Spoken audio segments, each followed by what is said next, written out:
Nomad at Night, starring the one and only Nomad.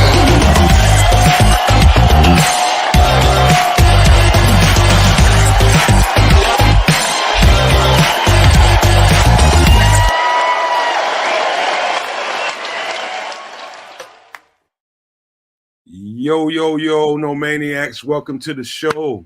This is Nomad at Night. I'm your host, Nomad. And we got my guy Bishop that just jumped in with us for the post game. Glad to have him with us. Kids is somewhere probably making some swamp juice or something. He's doing something. He's getting his beverage game right. And we got my guy Country Santa up at the top. We're gonna hang around and just kind of kick it for a minute before the Canuck comes back on, man. But hey, did you guys see everything that you needed to see?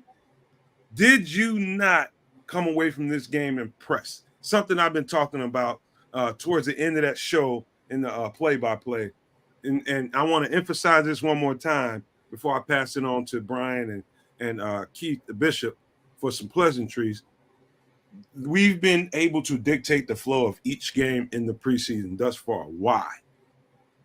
Good ass developments that's coming out of this. The fact that we are able to dominate in the trenches and control games in the trenches is what I'm circling outside of how good Caleb manipulated that pocket and some of the plays he made. And the simple fact that we sat here and said that before the game even started, the question was asked, how long should he play? How long should he be on the field? And I directly said, and the kids and Brian agreed with it, I think it's a field thing. I think it's a field thing that you need to let this guy go out there, and if he comes out there a little bit choppy and you only had a certain amount of plays planned out for him, don't let that be the inhibitor of letting him go out there and work the kinks out, which is what Poles said. Is the fact that they left him out there and let him get erase that bad taste out of his mouth and get a good one in there, let him feel that game. So I would just say a quarter wasn't enough for him to feel that game. And so they left him out there for the entire second quarter, left him out there for the last drive. And I think that done him some great good. I think we saw the results of that. He was able to manipulate the pocket, do that off-schedule throw on the money. That was crazy. But I just love the operation and the fact that they were confident that putting him on the field for the rest of that quarter, the rest of that half was the right thing to do. I absolutely agree with it. And I think the result speaks for themselves. But that being said, we're going to get all the way into all that, you guys. Thank you for being here. But we're going to pass it and go counterclockwise this time, fellas, because Kids is at the bottom. We're going to pass it on to the Canuck for some pleasantries before we start cooking. Yo, what a game, y'all. I enjoyed myself. Hopefully you guys did too. Thanks for joining us for the watch party, and thanks for joining us once more for the post game. We're going to chop it up, go through what we saw today, and I think everybody should have been pleased with what they saw. I didn't see a lot of bad out there today. I'll be honest about that. Anyways, a little bit of love for you guys for coming through. Patty Laura. Hey, Miss Patty, how's it going? I expect Junior to show up sooner or later. Kenny, what it do? Plankster's feeling better. He's back at him. Speaking of Adam, AC Adams with us. Lula Shah, thank you very much. Or Lula Chat, depending on how you want to pronounce it. Brian Gilmore's with us here today. Jigsaw's holding it down. Hey, man. Jay Grizz, what it do, Jay Grizz? Let's keep it moving. The Nodge is also out there with us. Hey, man, it was a heck of a game here today. Bishop, what did you think? What's going on, everybody? Man, it feels real good to be in the house today. I would tell you right now, man, I was super stoked. I enjoyed what I saw, man. Honestly, I mean, the first couple series weren't that great, but, I had to work out the kinks and the bugs. But overall, man, I was real pleased. I'm glad that the offense got a chance to play a whole half. I thought that was necessary, especially for Caleb, just to get a rhythm down. And that connection with him, between him and Oduzier, is only going to get more and more lethal as the season goes on. All I can say is this, man. It's going to be one heck of a season. The preseason's been really good. I mean, when's the last time we've been 3-0 in the preseason? Does anybody know? Can somebody look that up? Anyway, I don't know.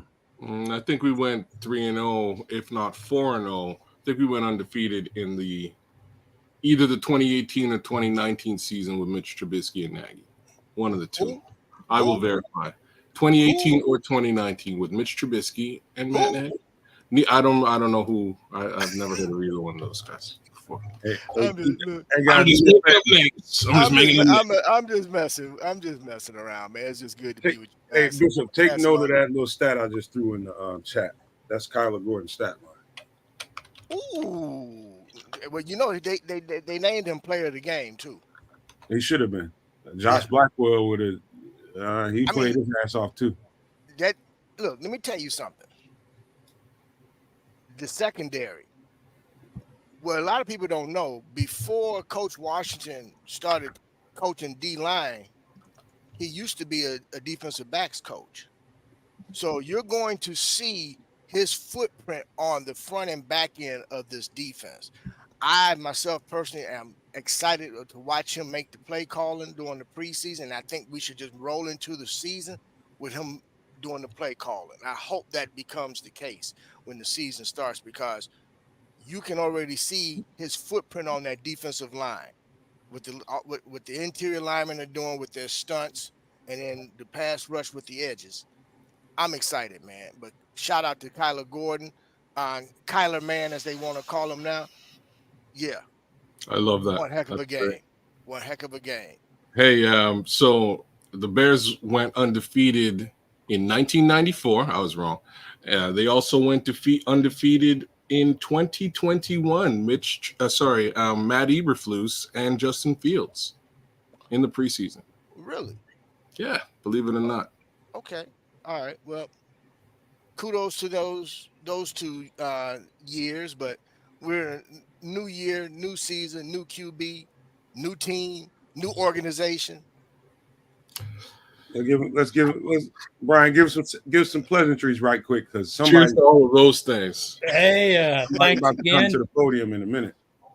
Thanks again, No Maniacs, for the second act of the podcast. Always good to talk and see you guys, and we'll try to keep this as lively as the game. Go ahead, Nomad. Amen to that, man. I keep being more and more impressed with the talent and the depth on the roster. That's really sticking out to me, especially in the offensive line. I don't know that we can.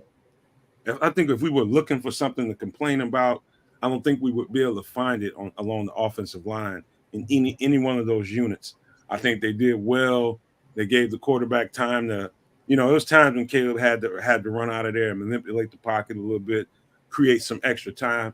But I think the overarching, the criticisms of Ryan Poles this offseason was, did he do enough along the offensive line to keep us with some depth? I'm starting to feel pretty good about it, number one.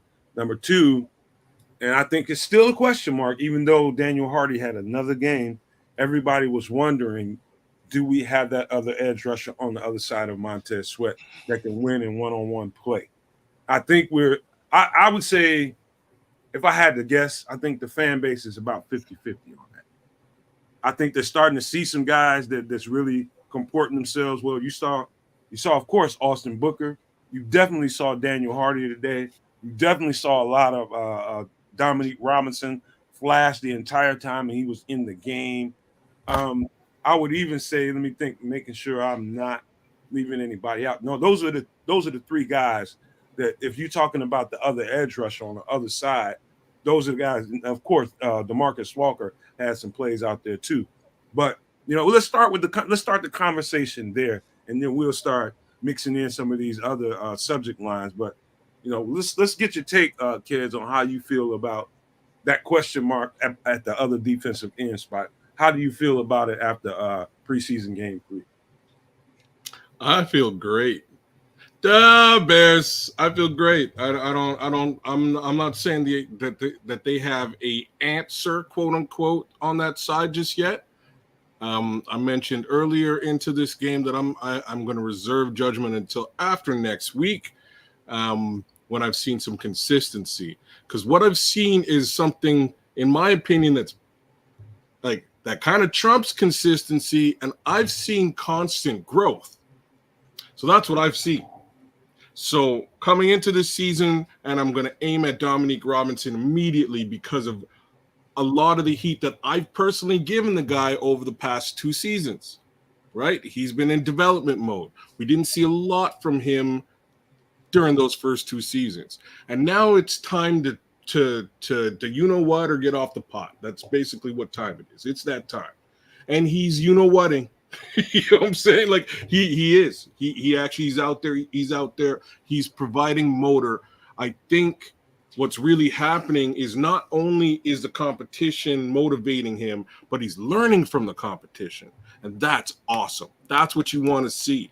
You want to see him go, wait a minute, kid on the other side's eating because he just doesn't stop going. I can do that. Let me do that too. And so we're seeing some motor from Dominique Robinson. It's there. It's on film. You can watch it today. He's got a couple of pass rush moves that he's trying to implore. And you're also going to see that he's getting into the backfield. Part of the reason now, and this is something that both me and Brian stressed today, part of the reason why he was as successful as he was today is because the Austin Booker love is real. All right, it's a real thing. There's a reason for it, and the Bengals understand that it exists for a reason. They got to see it up close and personal this week. All right, hang on, guys. Hang on, kids. We got Floosh live. Let me turn the TV up. Word up. I hope he's very pleased with what he saw. Professional day by quarterbacking. So it's not always going to be rosy. You know, you're not going to make all your completions and make these big chunk plays to start out.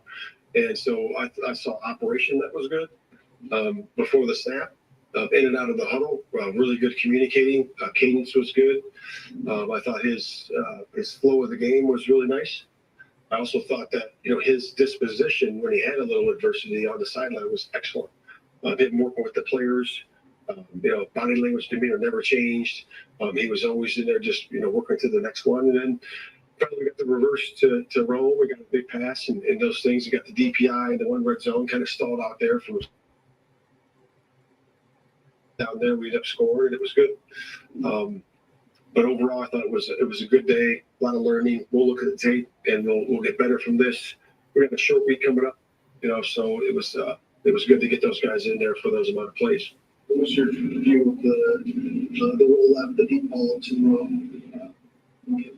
Yeah, so that was running away from me. So I've seen him do that a few times in practice. Obviously, very, very talented running, you know, throwing on the move and rolling to his left, right? So it was really good. And Rome did a nice job of tracking the ball.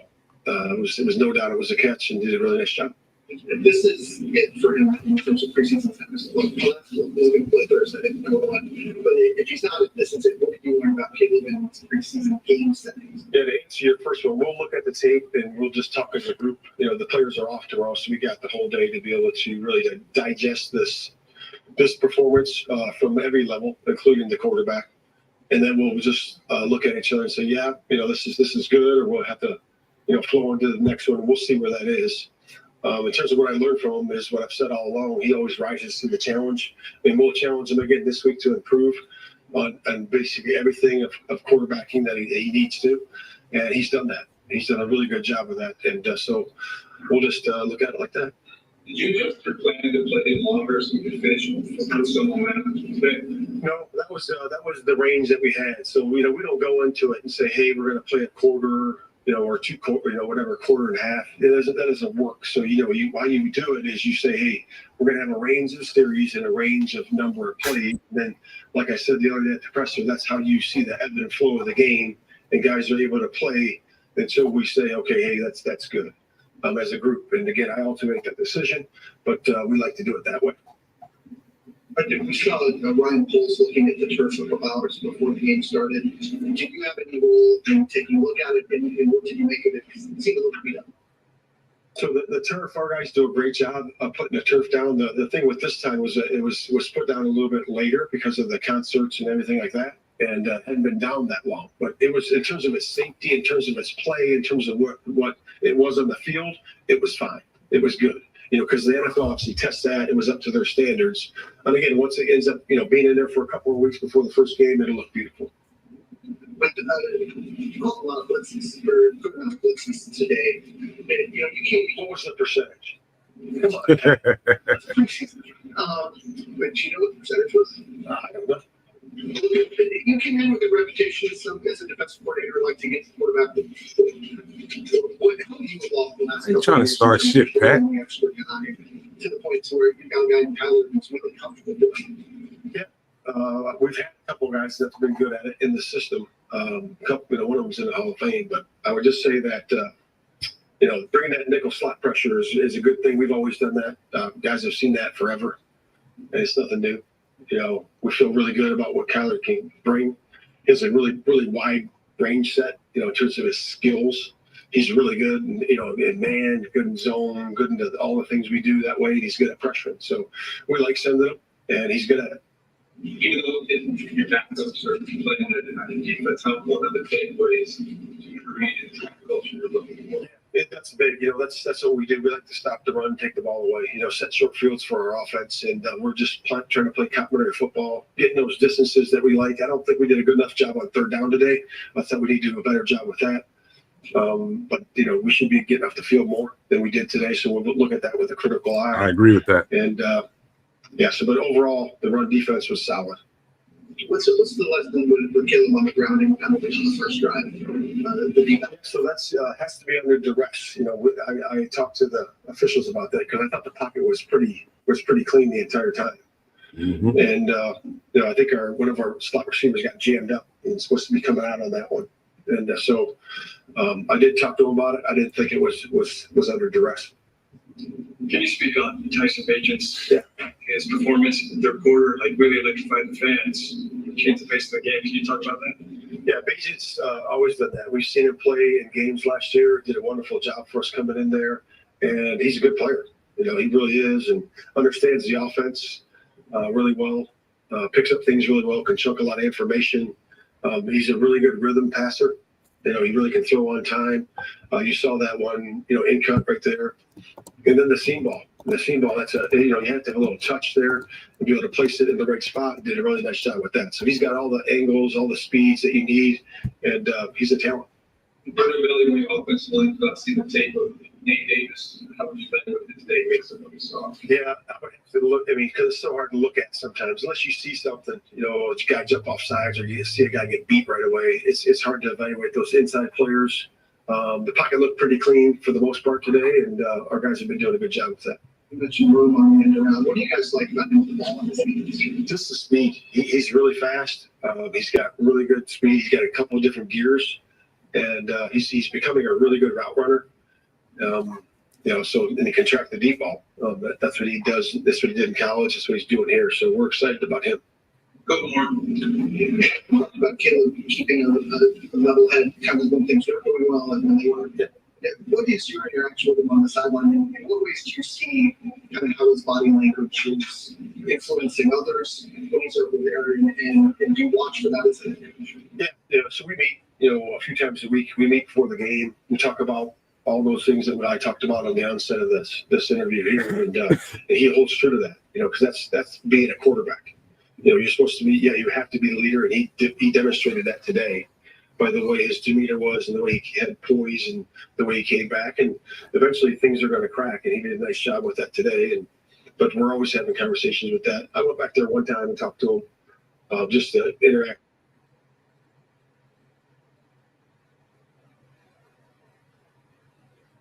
What are you seeing from Caleb in terms of strangling to find time, but it still looks like the first thought is downfield?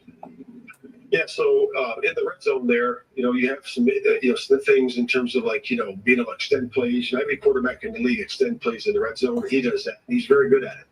Here we had a touchdown there. If Rome learns, obviously I talked to him after the game about learning where your feet are and feeling that out. But it's been good. It's been good. But again, there's a balance there between throwing the ball on time and then scrambling when you have to. And he has a good balance of that. All right. All right, that was Coach Matt Eberflus. I do agree with what he said about they got to do a better job getting off the field on third and distance. You know what I mean? You gave up one too many plays to my satisfaction anyway. On third and distance, man, they got to tighten down. If you're in zone, the guys got to definitely make sure your leverage has a little bit of tightness to it. And it's not too wide, not too deep. I'm talking about the DBs. And I think they became a victim of just getting a little too much depth. If you're sitting in a zone, you're covering a space, not a man. And sometimes, depending on the down and distance, you might have to tighten it a little bit more so that quarterback doesn't see that window as something that he can throw into. So I've seen that one too many times. So they definitely need to clean that up with every DB and every linebacker in that building. Yeah, I agree with that. You guys are on mute, man. Yeah, I agree with you. I mean, but again, I'm gonna say this again. It's August, so good to have those hiccups now, so you have something to work Wait a minute, on. guys. Caleb is up. I'm sorry, Bishop. I had to. That's all good. It's all good. Whether it's a run for yardage or it's a quick pass in front of me and things like that. So it's always a constant battle to do things like that. You just continue to get better at those situations. Just talking about, he said you had a very professional day. Yeah. Things weren't going well, you were the same. Yeah. And that's something you guys talk about. Yeah. Coaches do that in whole life. But Yeah. how is that come naturally for you, or do you have to? No, I would say I think I'm a little bit more fiery in practice because obviously it's practice. You want things to be right. Also, you're competing versus your defense, so you get to there's a little bit more free time within those periods and things like that. So it's also understanding that, and also understanding the game, and understanding that within the game, you have to. There's going to be times where you got to get on your guys or get on yourself or encourage the guys or get on somebody, like I said. And then there's times where it's just okay. Let's keep going. Let's stay cool, calm, collected about the situation, and encourage that this next drive, this next play, this. We have a TV timeout, or we had a couple of TV timeouts, get in the huddle, say a few words, like, and be that positive influence on the guys, and then just stay cool, calm, collected. I think in the offense, between the guys and myself, we have an understanding of excellence and perfection that we know that we obviously will never be able to fully accomplish, but with that mindset, it only pushes us to be better. So it also allows me to just kind of be easy and be calm.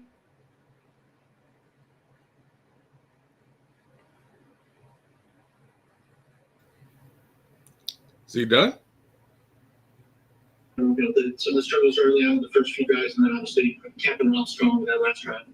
Yeah, I would say in the beginning, like Coach said, it's a professional day.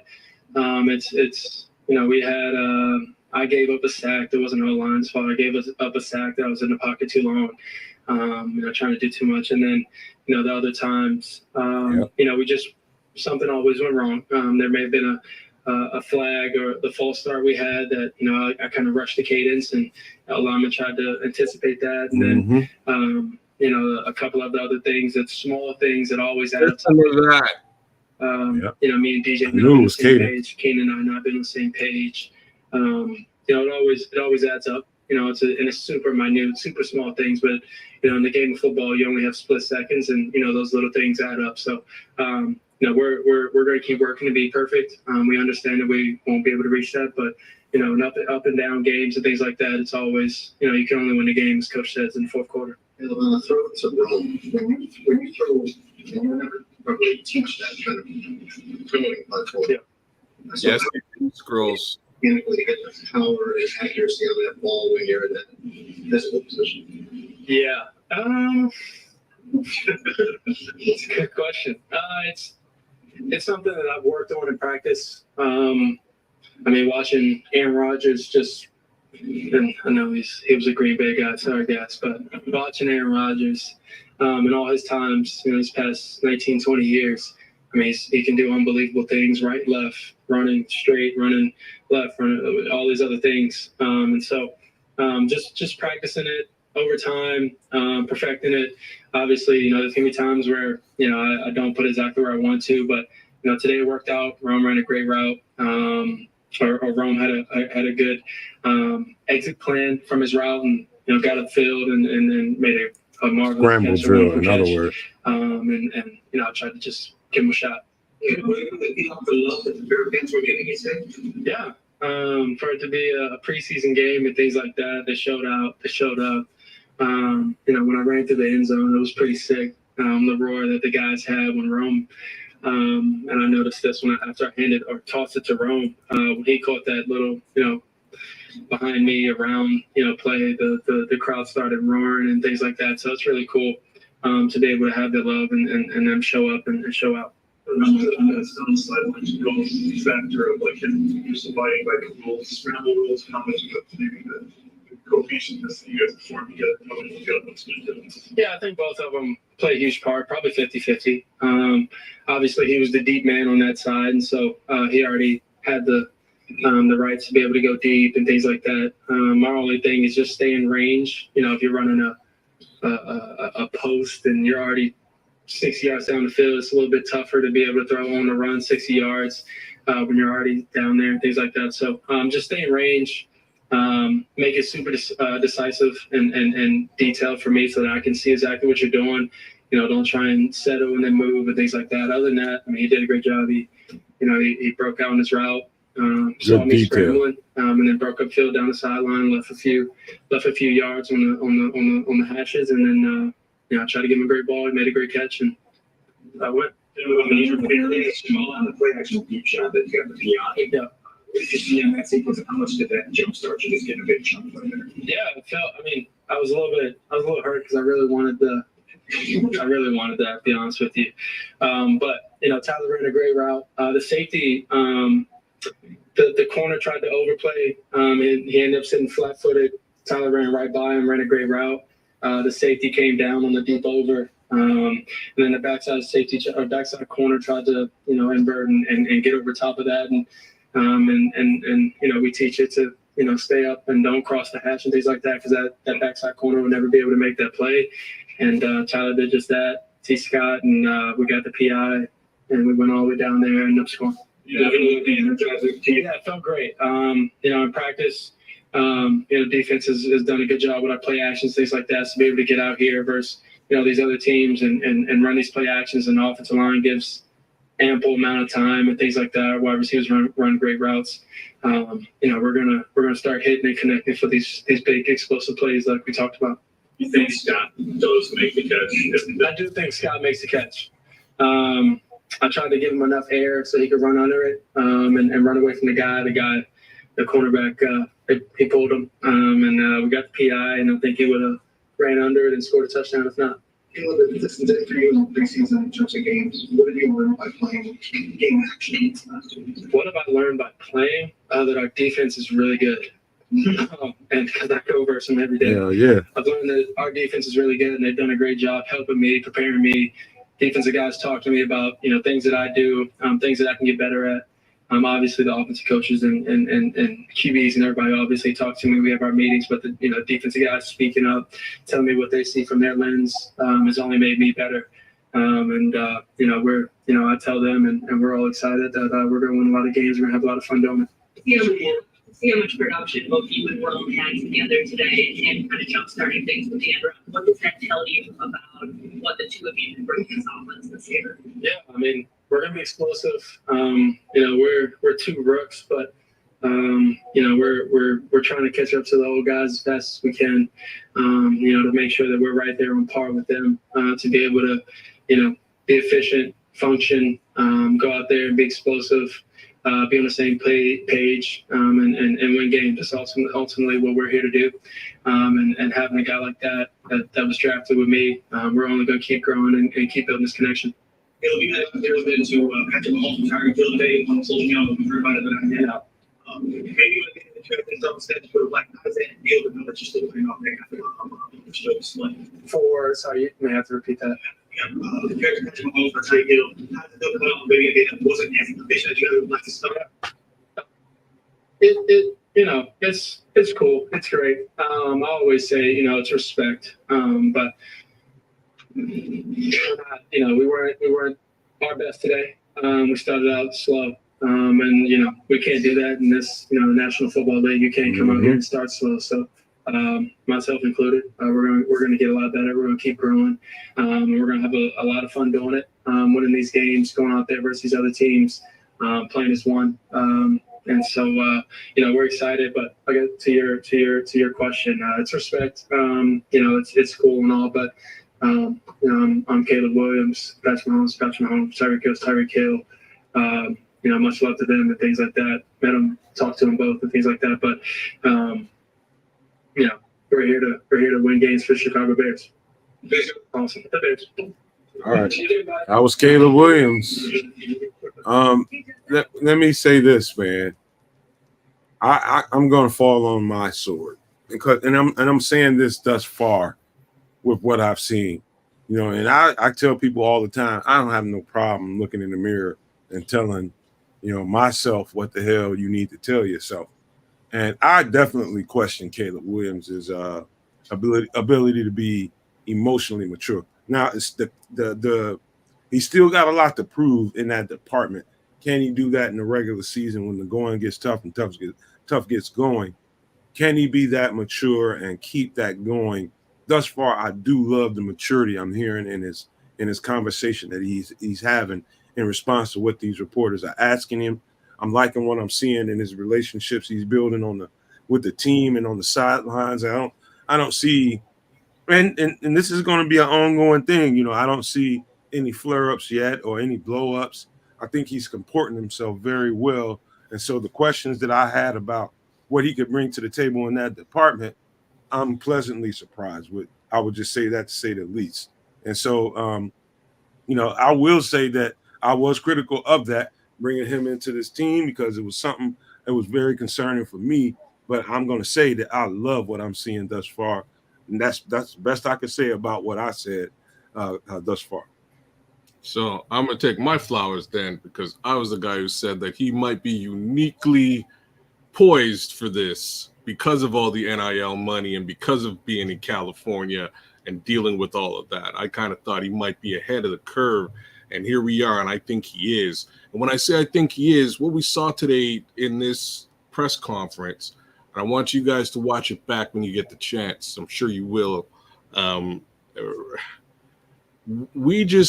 Caleb Williams is self-aware. Point blank and period. Now, explain that self-aware.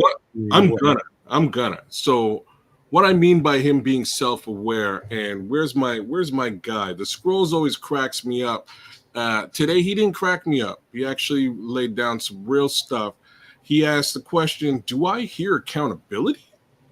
And yeah, bro, that's what you heard. You heard a quarterback take a look at his mistakes live and direct right after the game, assess himself, and say truthfully what he saw, how it broke down, and where the play went wrong. I can say with conviction that I've almost never heard that from a quarterback in Chicago before. Like the honest truth about what happened in that situation, right? When it's your fault and you messed up. He just laid it out there, noticed that he did. It was his fault. They'll live, they'll live to play another rep, to play another down, to play another snap. And that's the mentality that he has to have. At the same token, it gets when the going gets tough. Shout out Billy Ocean, even though I don't see you out there. Shout out to you, Billy Ocean. When the going gets tough, I can see him losing his mettle. It's a tough market, y'all. You all know it is. And the NFL's even tougher.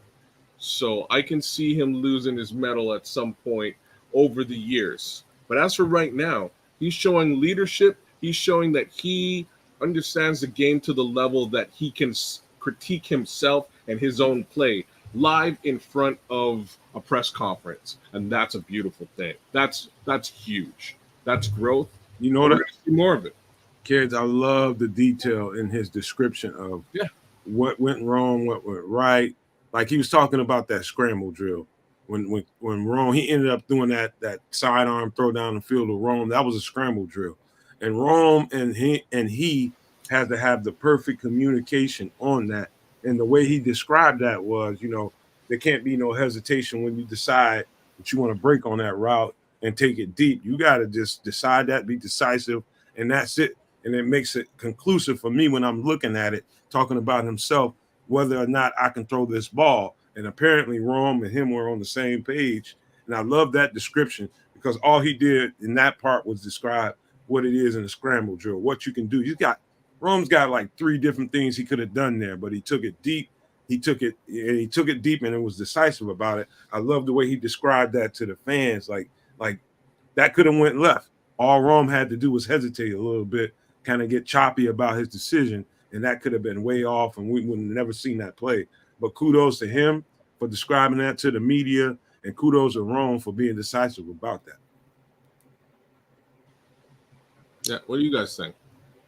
Bishop, is on you.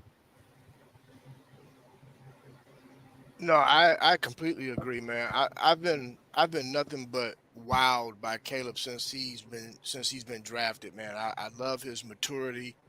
And I'm gonna take it a step further. I think this young man has had a camera stuck in his face since high school.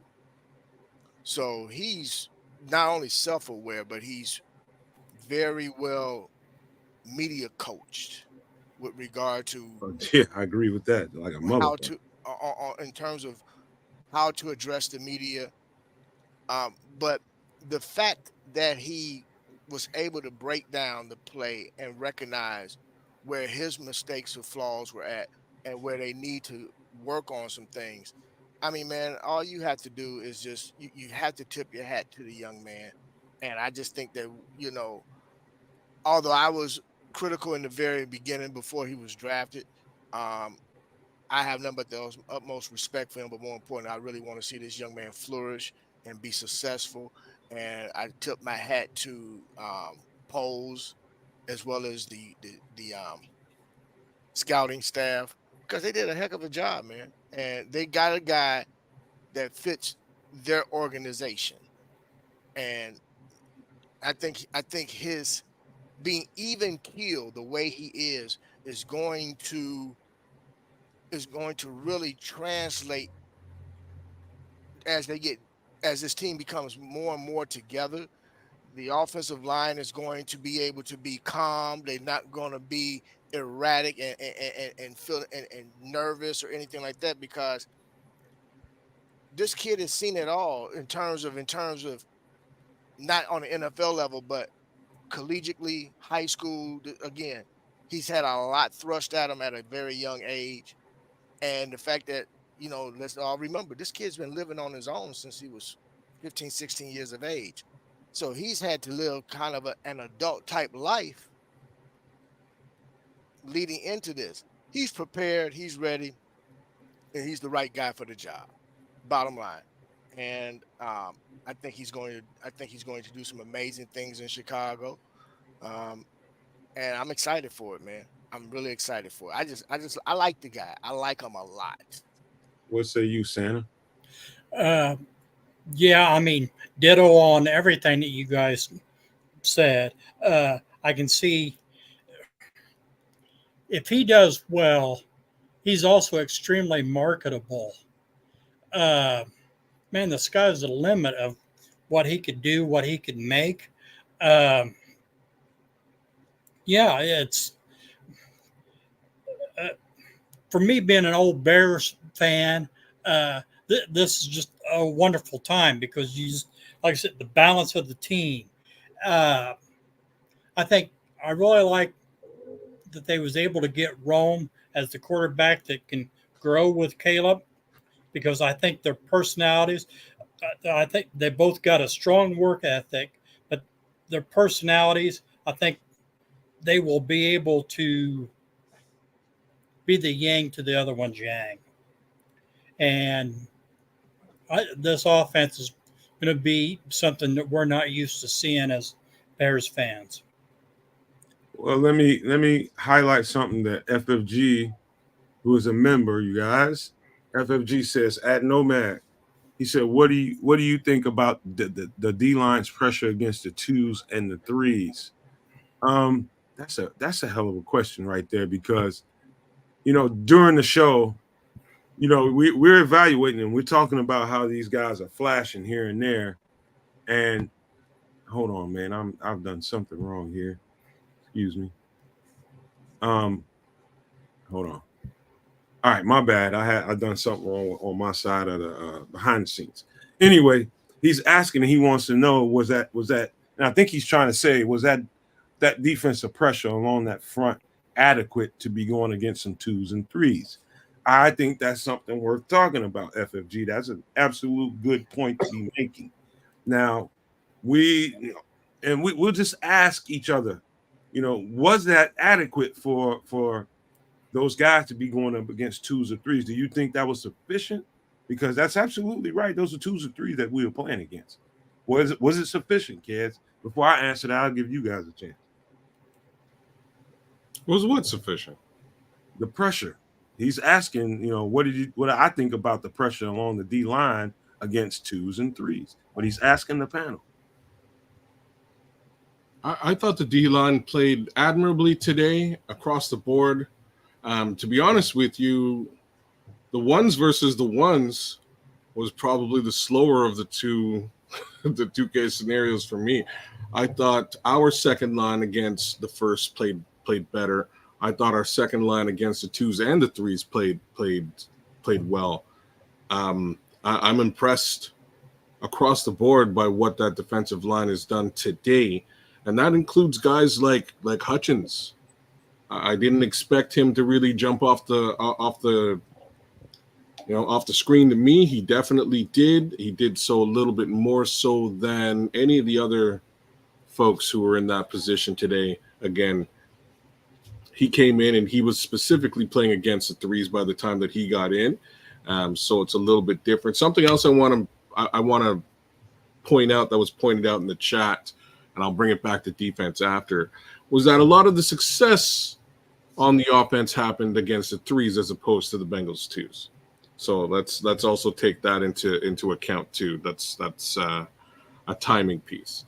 I'll throw it over to the Bishop because he wants to comment. Go ahead, Bishop. Look, I don't care if they're 2s, 3s, or 4s. They're in the NFL. Therefore, they're professionals. So it's different than college when you're talking about 2s and 3s. These are still the best of the best that's playing right now. So we're not going to discredit or discount anybody's skill level just because they're on on the depth chart. They're at, either second or third or fourth for that matter. They're in the NFL for a reason. These are guys that's been selected and are playing. So regardless, plays have to be made, and plays were made. So again, regardless. So and I say that because the coaches aren't going to say, okay, well, we're only going to break down the film that was with the 1s, or we're only going to break down the film with the 2s. They break down all the film in its totality. So regardless, 1s, 2s, or 3s, or 4s, you got to perform because you got to make the squad.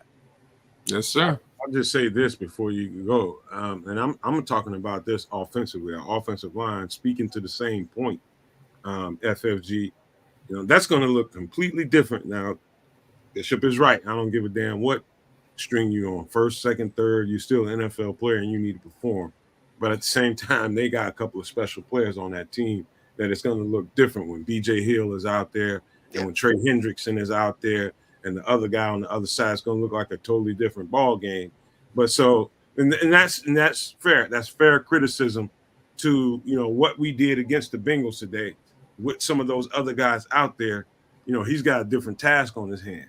Ahead of him. So we can be happy with the performance and we can give praise to the performance, but just with the understanding of knowing that if they had certain guys out there, he's looking at a different kind of scenario. He's going to have to make some different decisions based on that.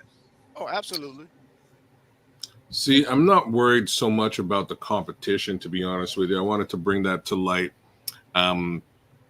with respect to expectations is all. And that's why I personally am sort of reserving expectations until like week 3, week 4 of the regular season. That's really where my mindset is. What we're seeing, again, and I said it a little bit earlier today, what we're seeing, and this is on both sides of the ball, is incremental growth at key positions, right? Incremental growth at the quarterback position week on week, Rome is talking. Y'all want to hear Rome? quarter on quarter. Y'all want to hear Rome? Let's hear what Rome has. Oh man, it's pretty unreal, honestly. I just watched it back. Man, he's throwing off the one leg, putting it on the outside shoulder. It's like, whew, yeah, it's magical what he's doing back there in that backfield. So he's special. Man,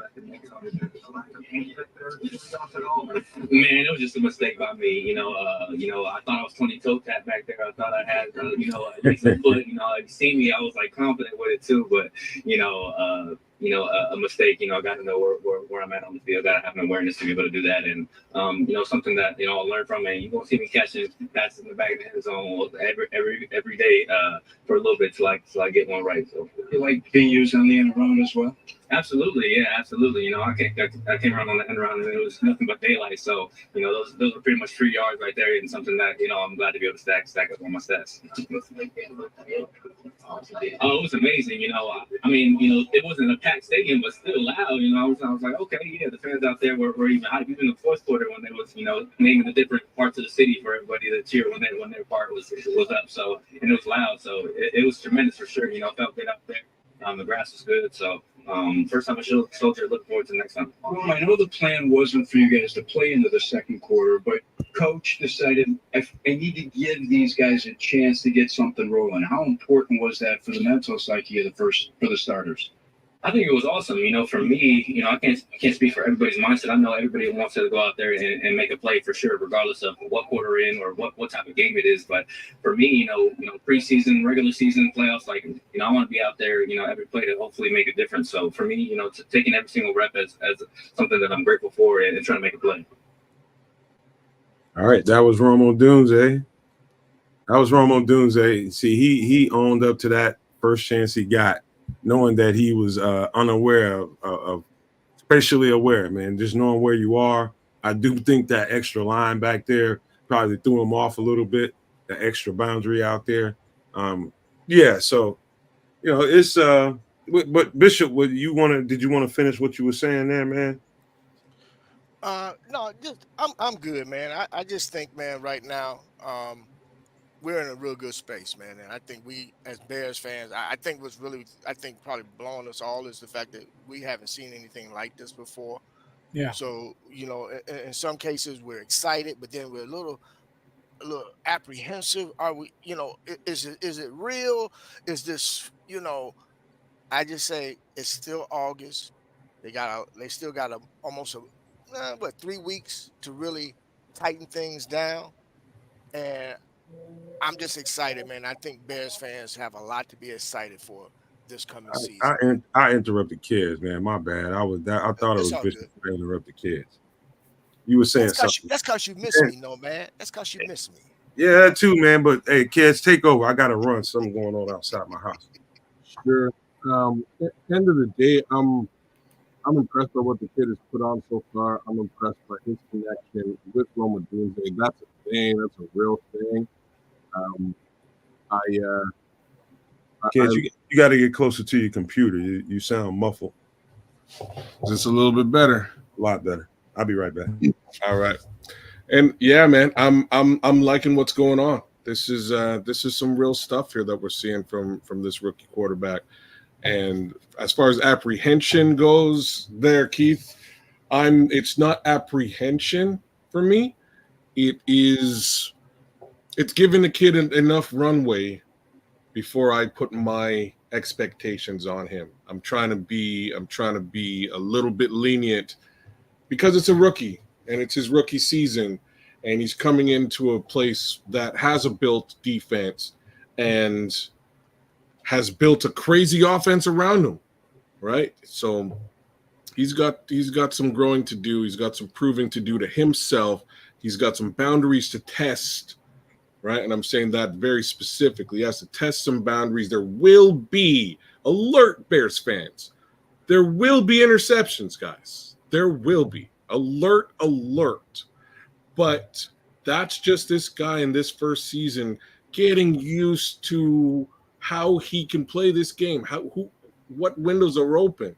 What's an open window in the NFL versus an open window in college? These are these are important lessons that he's going to have to learn. And what's super awesome is that he's learning them from one of the top defenses in the NFL. Definitely, in my opinion, one of the top secondaries, period, in this league. Right? He's being tested. Those windows are shut for the most part, right? So I'm quite pleased with what he's able to put on the field thus far.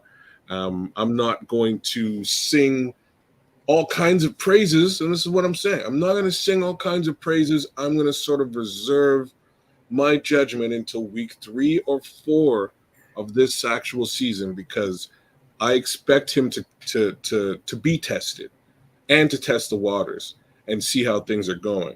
And my hopes are that the defense and the run game can sort of carry us through those first few games.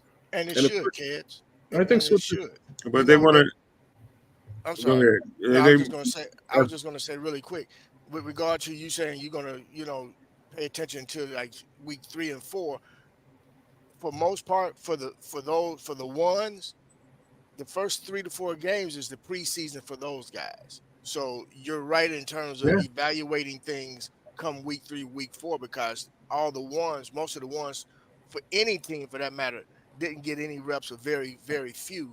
So yeah, you're going to need those first 3 to 4 weeks to really be able to see what you have and what additional tweaks need to be made. And I'm sorry about that, Nomad, for cutting you off. I just wanted to mention FFG wants to know what the hell Country Santa's got to say, man. What are you thinking? That's what FFG wants to know. Oh, I'm a little apprehensive, but to me, it's like I just won $5,000 on a scratch off, but I got to wait. It's the weekend, and I got to wait Monday to go to the lotto office to get my money. Yeah, I'm looking at that ticket, and the son of a bitch is saying that I'm a winner, but I ain't got money in the bank yet. Brian, that analogy is like perfect. It's a bang on analogy, bro. I have to commend you on that, because that's exactly how I feel. It's like we've struck gold, but the processing machine is on the fritz. So we're gonna have to wait until the processing machine is fixed up. But when it's fixed up, we got some gold in there. Everything's looking good, and you're already know what you're going to spend it on.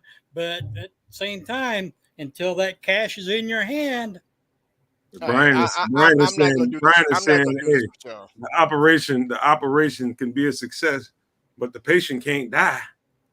Yeah, that's important. The patient can't die, right? The patient can't die at all. No, right? And unless it's a nice looking woman, I ain't giving mouth to mouth.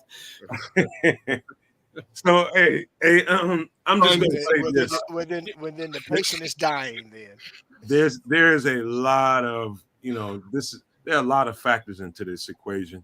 A lot of stuff we can talk about. So if you wanna find ways to pull any kind of confidence away from the confidence that you feel right now, the only thing you can say is, we did the offense went against twos, the defense went against twos, and all that kind of thing. Valid. Can't take anything away from that. But at the same time, we weren't looking, especially on offense, all we was looking for was clean, fundamental operation. And we ended up seeing what we were looking for after some clunky at first. And that's on the offensive side of the ball. Last week against the Bills, they played their ones. We looked good then. We look good on the offense and the defensive side of the ball. So, people that want to run with that argument, I get it, Brent Coleman. It does matter. But when you take that in contrast to how we looked against the Bills and their ones, it's a debatable argument. So it just leaves a little bit of room for fodder right there. Is all it is. Well, something else with that. Man, sorry, Brian. You go. Go ahead, Brian. Going up against second and third strings, those guys, they're playing nothing to lose and everything to gain. So they're going with their hairs on fire. And, I mean, you may get an overzealous player. Do you want to risk injuring one of your guys because, it's only a second or third stringer?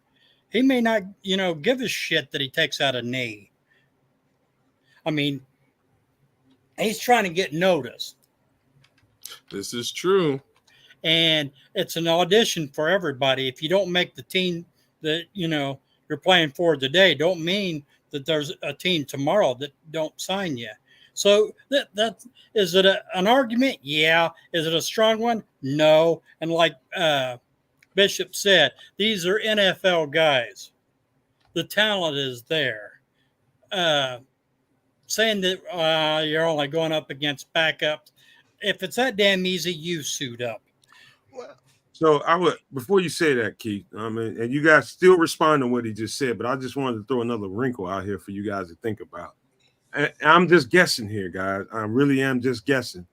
But I believe, see, what's going to happen is you're going to get probably a nice little layer of cuts before this last cut down at the end of the last preseason game. I think it'd be a little layer of cuts that's going to happen after this week of preseason games. And I think we may be one of those teams that end up cutting a few guys, especially if they see some cuts happen on other teams, these bubble roster guys. It could be some good players getting cut, and it just gives them a week to get some of these other guys that they may be looking at on other rosters that got cut, bring them in and give them a chance to see what they can show, So don't be surprised if you see 3 or 4 cuts this week and we bring a couple more guys in from other rosters to see how they look out there, depending on what they see as a potential weakness on the roster. I agree with that. I mean, look at Hutchinson. A week ago from today, who the hell knew he existed? Right. And I'd say he did very well today. God damn it, Katrina, you're back. I was about to welcome you in, but Katrina, you came with some. See, it's okay though. I tease Katrina almost on a weekly basis. I tease her because Bears fans, we've been abused, y'all. There's some Bears fan PTSD that exists. We've been abused for many seasons. So, like we were Katrina, I think you jumped in just after we were saying that it kind of feels like, again, you've struck gold and the processing machine doesn't work. It's on the fritz. But it could be absolute rock solid gold that you could trade in for millions and millions of dollars. But we got to give it a little bit of time. Wait for that machine to get fixed. And once the processor is fixed, we'll be off to the races. And I think that's what this team looks like almost across the board. The defense is disgusting. Yes, it was a preseason game. I'm not going to give them, full latitude here at extra props. But the fact of the matter is, if this again continues on into the first couple of weeks of the season, we got something. Just a question of is this a consistent thing? Is that what this defense really looks like? And y'all, once more, we're just seeing little we're not really seeing any scheming here. Really, a couple of little. I'll tell you what, Brent Coleman wants to make sure we put a little cold water on this. And I'm not picking on Brent Coleman. What I'm doing is, I don't want to take away anybody's enthusiasm, but Brent Coleman, everybody has a right to their opinion whenever they come here. We're all this big community out here. He's saying we haven't played a real defense yet. Buffalo was missing 3 or 4 starters. Hold on, let me finish. He was missing 3 or 4 starters, and the Bengals didn't play theirs. We can't anoint him yet, so I assume him is Caleb Williams. Brent Coleman, I'm going to say this. I would just probably agree with about 50% of what you said. And there's some good points in that. But there's some things you can see out there that are tangibly really good for a team, especially offensively, that's installing a new offense with a new quarterback that you cannot take away from them. Mm-hmm. You can get your rightful arguments about the stuff you're saying right there, but there's also some stuff you can't take away from them. This is a brand new offense that's looked fairly clean, and the quarterback is making some fairly good decisions out there, even though it got a little clunky in the first first quarter of this. You got to give them the flowers as much as you pouring cold water. You got to give them flowers too, bro. You're right, Nomad, and so's Brent. Right? Sorry, Bishop. Go. You coming in hot? All right. Yeah, I am. I'm coming in real hot, 38 hot. First of all, let What do you say? He's part of the community, man. Don't chew him out now. I'm not. What are you saying? I'm gonna be nice. First of all, this is preseason. First, to even say that these guys are playing at half speed is being very condescending. First and foremost, these guys are performing to either make this team or somebody else's team of the 32 teams that are looking for players. So nobody's playing at half speed. Second, this is a new offense. Also, throw this in there, Bishop. What Smitty Q is saying. He's saying we also played them in practice, and the reports came out of there that we dominated them in practice too. The ones were out there. I was getting there, and I'm going to touch on the Bills. Let's just be honest here, guys. As Bears fans, and you guys may get upset with me, and I know I've been gone for a minute, but I'm back today. I'm going to say this.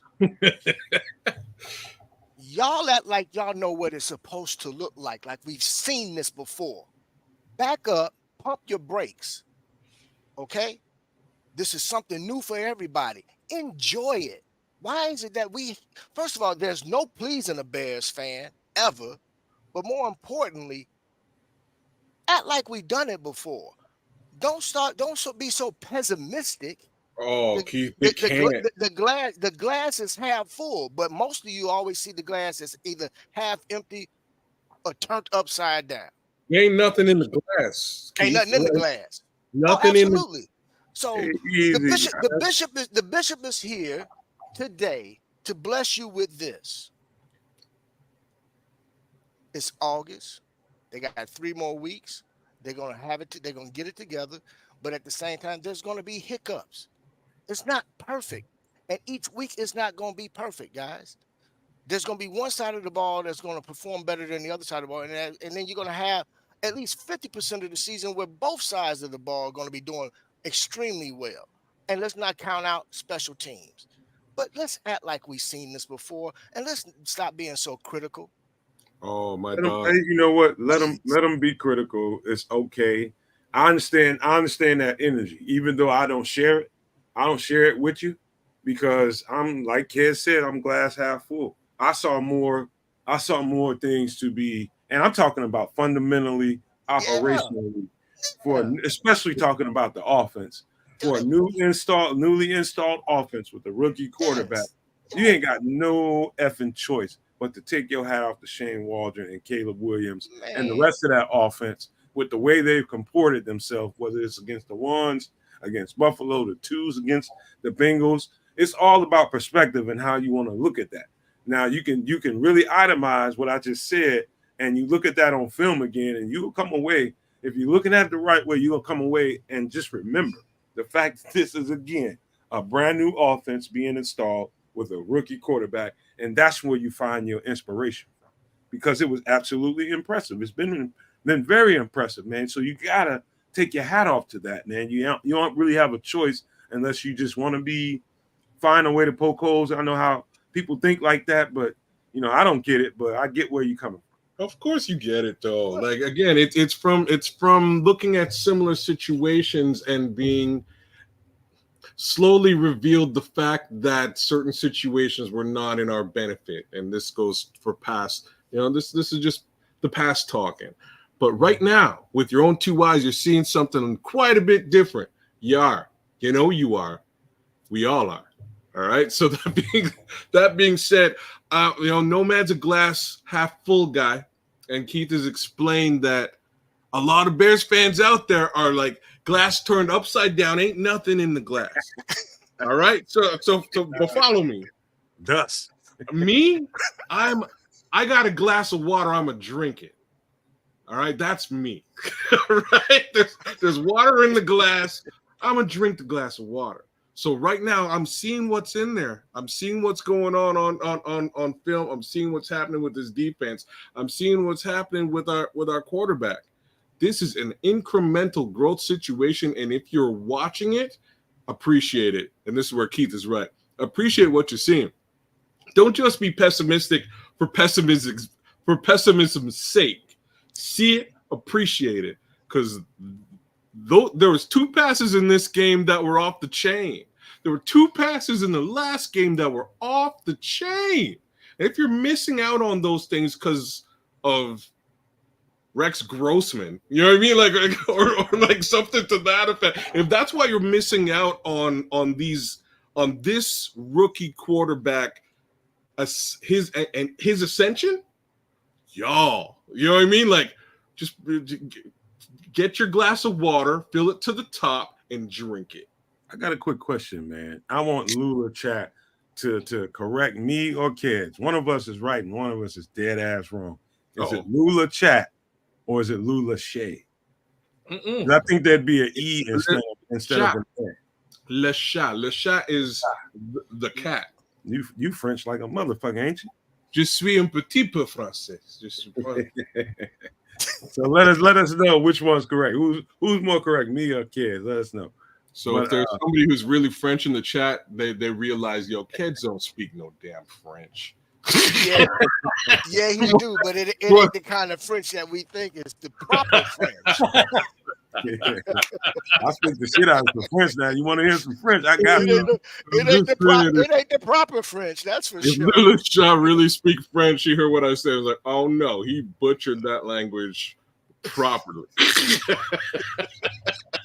How about the fact that we're getting? This has not been discussed because I think everybody's so focused on Caleb and the plays that he made, some of that kind of stuff, and who he's playing against, the 1s, 2s, whoever. We getting turnovers every game. That's a theme. I was finna go there. Did anybody notice that? Anybody else notice that? Just wanted to say that. Go ahead. Not only did I notice that, bro, I'm gonna tell you what I was most excited about. I'm excited about the level of technique that was demonstrated. I mean, they're wrapping up. You know, for the most part, they're solid on their tackles, man. Not too many of them overplayed, so they were in their gaps and on their assignments. Yeah, again, this is where the Washington effect has on the defense. This is what we're seeing. This is the Washington effect. Go ahead, kids. I'm sorry, bro. I just got excited when Nomad brought that up. I know. I have to touch on the Nodge's comments here. The Nodge's brought to light a very important situation here. This is probably the realest statement of them all, right? So at least, I guess they have. So it's been 50 years plus since the Maple Leafs have made it back have won a Stanley Cup. They've made it to the Stanley Cup and lost. Generally, they have bumped out of the playoffs almost on a yearly tier. We won in 1985, and we've been back a couple of times. So the pain is so similar. Like Leaf fans' pain, like you can. Bears fans can relate to Leafs fans' pain. It's very similar. It's a very similar thing. And what I'm going to tell you guys is, I think the chain has been broken. I think the cycle has been broken, and I think we are at the cusp of the ascension of there being not only a quarterback in Chicago, but an offense in Chicago. And what that really should mean to you guys is that knowing we have a defense, there's balance here on both sides of the ball, and that's a problem for the entire NFL. I'm just saying, it'll be a problem for the next 4 to 5 years, if not longer than that. So get your Bears memorabilia, buy your 18 jersey now, or be like me and wait till week 3. Okay. Either way, I bet you're going to be buying a jersey. Jay Grizz had a question, Country Sen. I'm going to let you address this one because we drowning you out right now. Jay Grizz wanted to know, he said, I did not watch the game. How did Booker look? I'll let you have that one all to yourself. Sure. So I'm talking about Country Brian, not Country Brian. What did you think of Austin Booker today, bro? Booker's played today like he's been playing the others. Just, his hair's on fire and his ass catching. He only has one speed. This is the truth. He's able. Say that he's again, able- Brian. His what? Playing like his hair is on fire and his ass is a catching. That is from a Charlie Daniels song. I was about to say you kind We need to trademark that and put that on a T-shirt. That is a Charlie Daniels. Damn, what the hell? While you're at it, Brian, he wants to know. He had a similar question to you. You know, he would act like he's saying it to you about Tory Taylor, the punter. Yeah, because Nomad don't want to even touch the whole punter. I'm just trying to let the man talk, man. You trying to twist it all up, man. Just leave me alone, man. He's been wanting to fight all Taylor, day. Taylor is a weapon. Woke up ready to fight. Yeah, he wasn't Hall of Fame today, but he didn't do bad. There's a couple that, it wasn't as strong as we've been seeing, but still got the job done. He is going to win some games for us because of the position. The Bears are going to win games because of Taylor, because of the position that he puts the other team's offense. And with this defense, we're just going to be able to work together. I hadn't been talking much because I'm a little depressed about Keds' situation that it's Saturday. He doesn't have no alcohol. He has to drink water. If that wouldn't bring a tear to a glass eye, I don't know what wouldn't.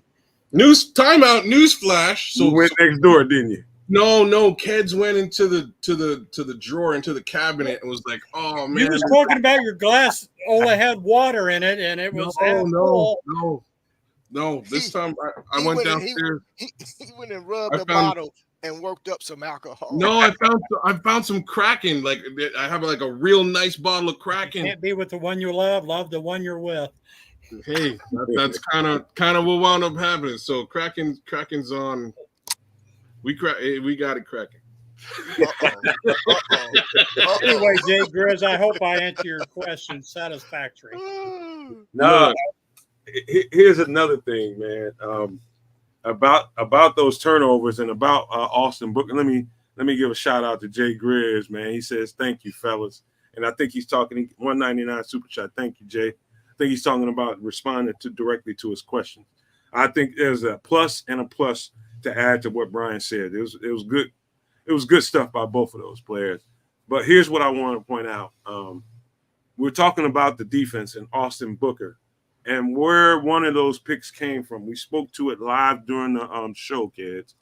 Was when he dropped is when Eric Washington dropped Booker into a flat and forced the quarterback's read to come off his first read, and he made him hold that ball a little too long, and Josh Blackwell got back there for a sack. You know, that wasn't one of the turnovers, but that was a noteworthy play during the game.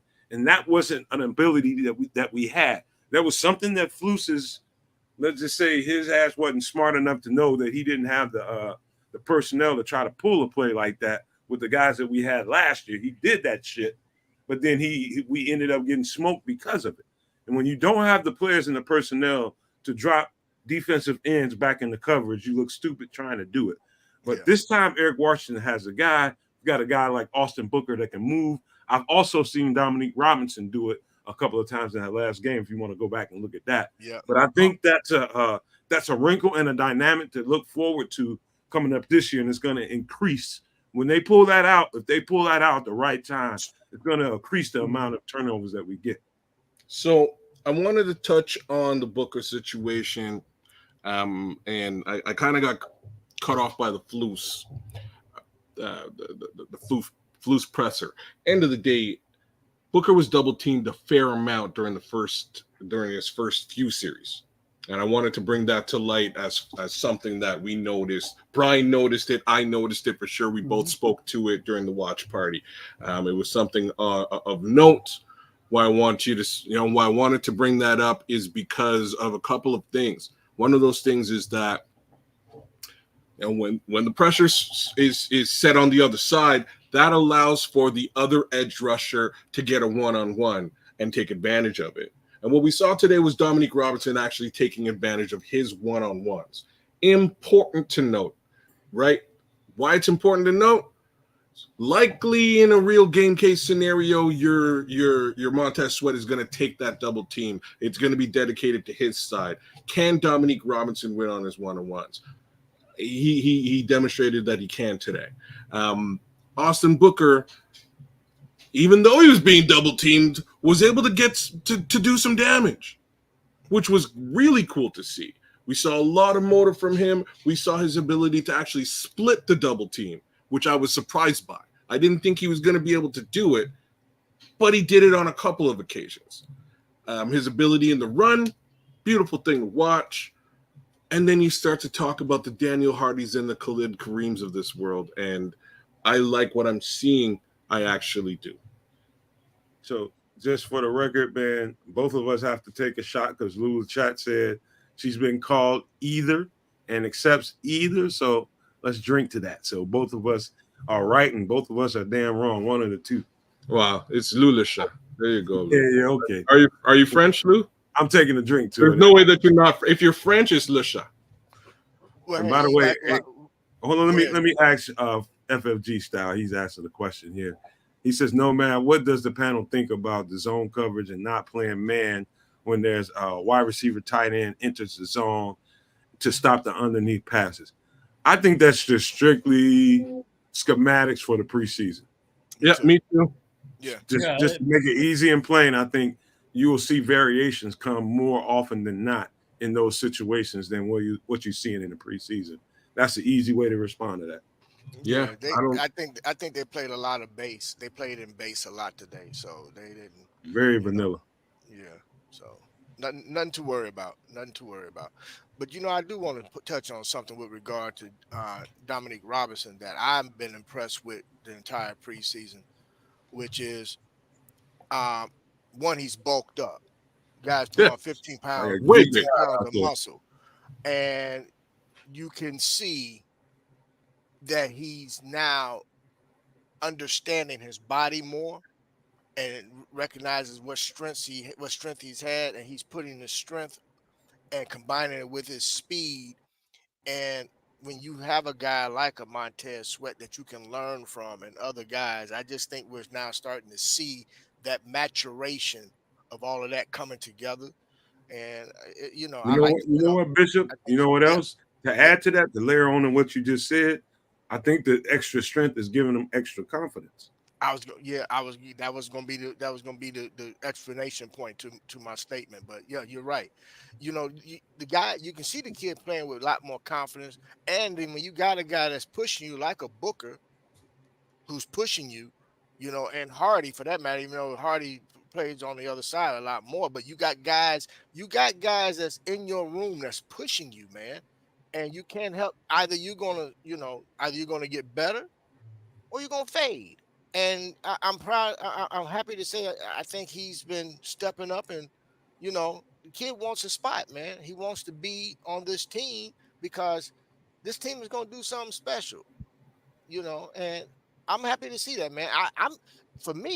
I'm glad to see the production that we're seeing from those young guys, because that means that we don't have to go out and spend money on a DN, and we can sit on that money and wait and see what areas that we will maybe need to make a trade for, as we get into the season.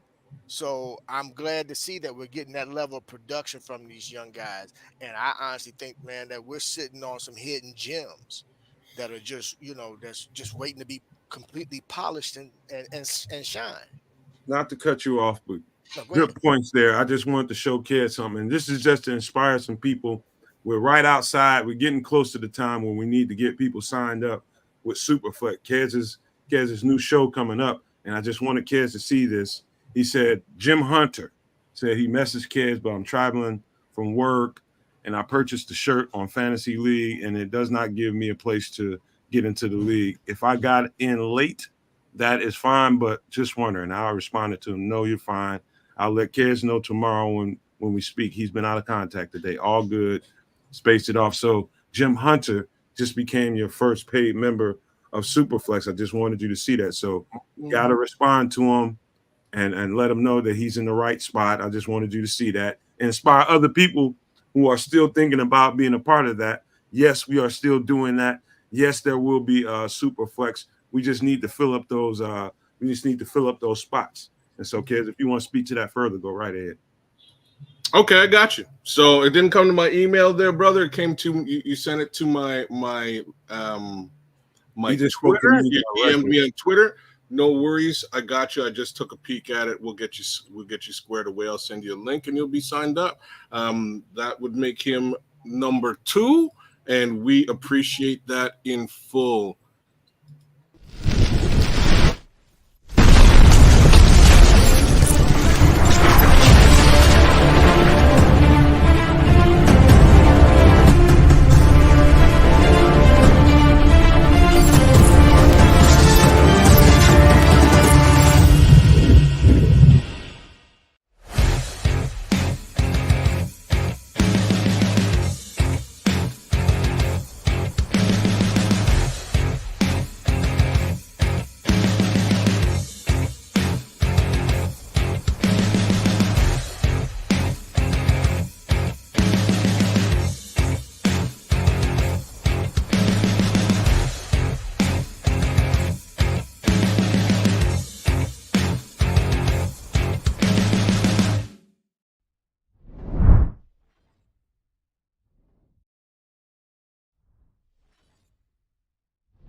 Yes, sir. Super Flex Fantasy Football show and podcast and league. By all means, join us at the-nomad-network.com. Grab yourself a t-shirt, enter into the league. If you don't want a t-shirt, that's fine too. The free league's available for you too at $3.99, $0. Let's play some fantasy football, y'all. Chop it up as we move forward throughout the season. And I think we might have an outstanding look from a few Bears, such as DeAndre Swift and maybe even Roma Dunze after we have a nice couple of passes to him today, right? We're seeing that connection being built. In any event, join the league. We'd love to have you. That being said, man, listen, let me get to another little piece of something, just in case people didn't get a chance to see this. You know, I don't know who's here and who's not during every show, so sometimes you just gotta assume that there's people watching this for the first time and don't know. So we do have this. People ask for this, and it's on the website, and that is the camo football Chicago style t-shirt. It's just in case you didn't know. Not trying to overly sell, but I'm sure it's people in this chat that did not know that this shirt was available. Again, this shirt was created out of community requests. Community said the first time that I showed that these shirts were available, you need a camo, Nomad, get some camo. That came up multiple times. And so here you go. You got camo shirt, and it's for the same price. It's not marked up. It's for the same price the rest of them are. So go to the website, the-nomad-network.com, and grab yourself a football Chicago style, because I keep on trying to tell people all the time, it might have been irrelevant before this preseason started, and as the season goes on, this shirt is going to become more relevant, because we are playing Chicago-style football throughout this entire preseason, and I'm meaning dominating defense is what that mindset is when I created this shirt. That's what the mindset was, dominating defense, dictating the flow in the trenches. That's Chicago-style football to me. I know that's what I think of it in my heart.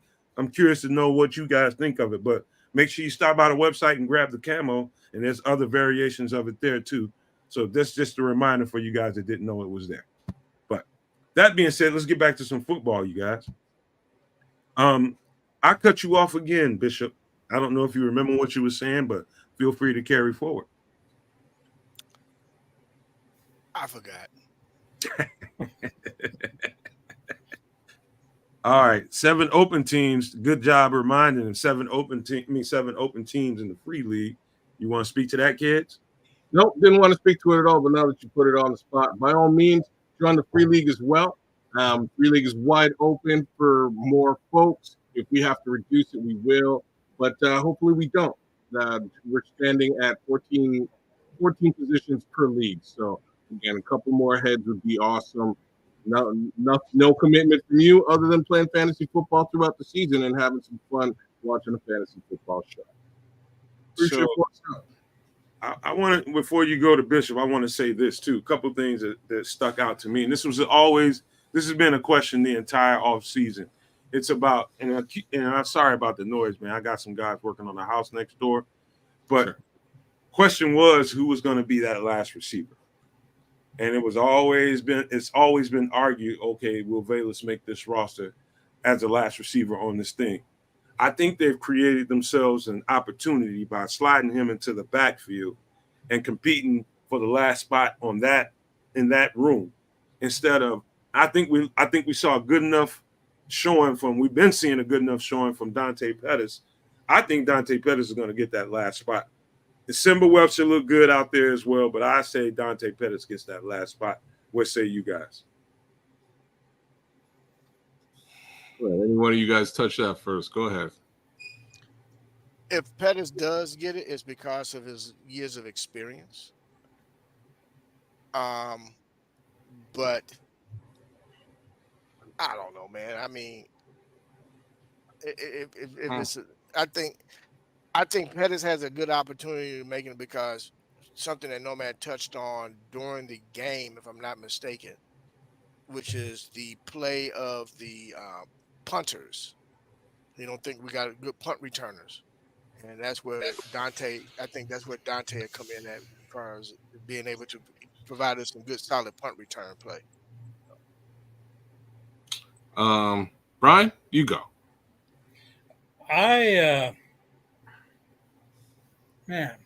Pettis, I guess it's possible. I'm more intrigued with Carter for the simple fact he can return punts and kickoffs. Yeah, I've even seen him out there. Yeah, I know. That's what last week he got. Well, I won't say cheap shotted, but he got sucker punched. Yeah. And I don't know if that affect anything or not, but he was the guy that I was looking to make it. And I forget who said about Johnson. Yeah, it seemed like he had a good Hall of Fame game, and then he's missing an action. You can assume he's hurt, right? Talking about Roshan? What we talking about? Roshan? No. We talking about Colin Johnson? Colin Johnson, yeah. Okay, all right. Yeah, I think kids almost got you got your head taken off in the comment section after that show when you said that he performed, talking about Colin Johnson had a good enough first game that he wouldn't have to play for the rest of the preseason, and that's why he didn't play in the second game. There you go. And I told you were out your mind. I was like, he's got no leg to stand on there. He's still got to keep proving himself throughout the preseason. But it's clear that he was hurt. I think I got clarity on that, after the show and later on during this week. It's clear that he's hurt and missing opportunity flat out. And be quite honest with you, man, it's a lot of guys. It's a few guys on this team that can't afford to be hurt, and they're gonna miss their like Keith Randolph is another. He missed some valuable snaps last week. You know what I mean? He didn't look great today either. That's just there's a couple of guys on this team that I don't know if they're going to make it. Like I was starting to say earlier, to me, if I'm picking between Baskerville and Sewell, I'm picking Baskerville. I'm going by the past 2 years, not just today or past 2 weeks. To me, for the past 2 years, Baskerville has played better linebacker than Noah Sewell. Well, only reason I would argue with that, Brian, it's not that you're not right. It's because he really it's a good point, but at the same time, you have to remember this coaching staff and this front office's influence on, their emphasis on developing guys. We may not be seeing a whole lot of Noah Sewell because they're spending time with him. You know what I mean? And he might be hurt at the same time, but I don't think Noah Sewell's going anywhere. They drafted that guy for a reason, and he's going to be on this roster. It's just a matter of when we see him out there. When they came out with the initial depth chart, Brian, this is why I'm going to tell you this.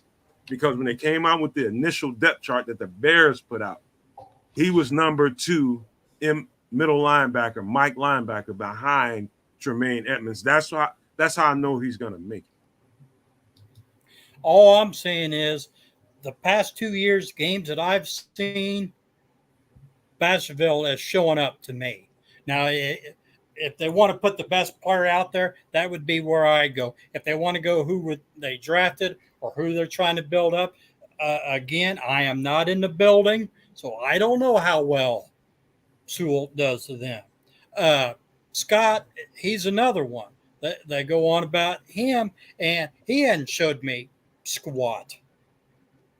Well, I'm going to answer this question, man. Illinois Jones asked Nomad and crew, and we can all answer this. If you had to give 2 game balls out, 1 offense and 1 defense, who would you give them to?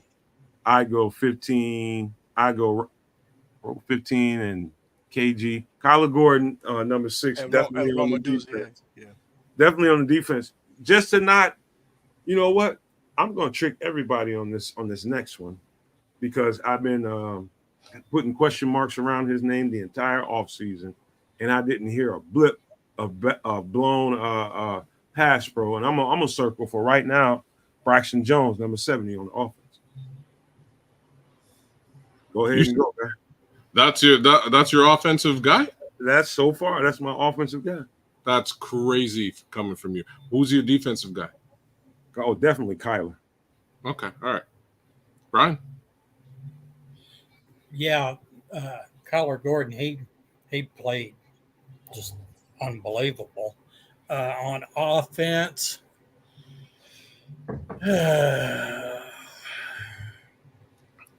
gee, I mean, Khalil, he ended up averaging 6 yards a carry. But you might have to go Pettis here too, man. Got to give Pettis some love there. Yeah, 2 touchdowns caught.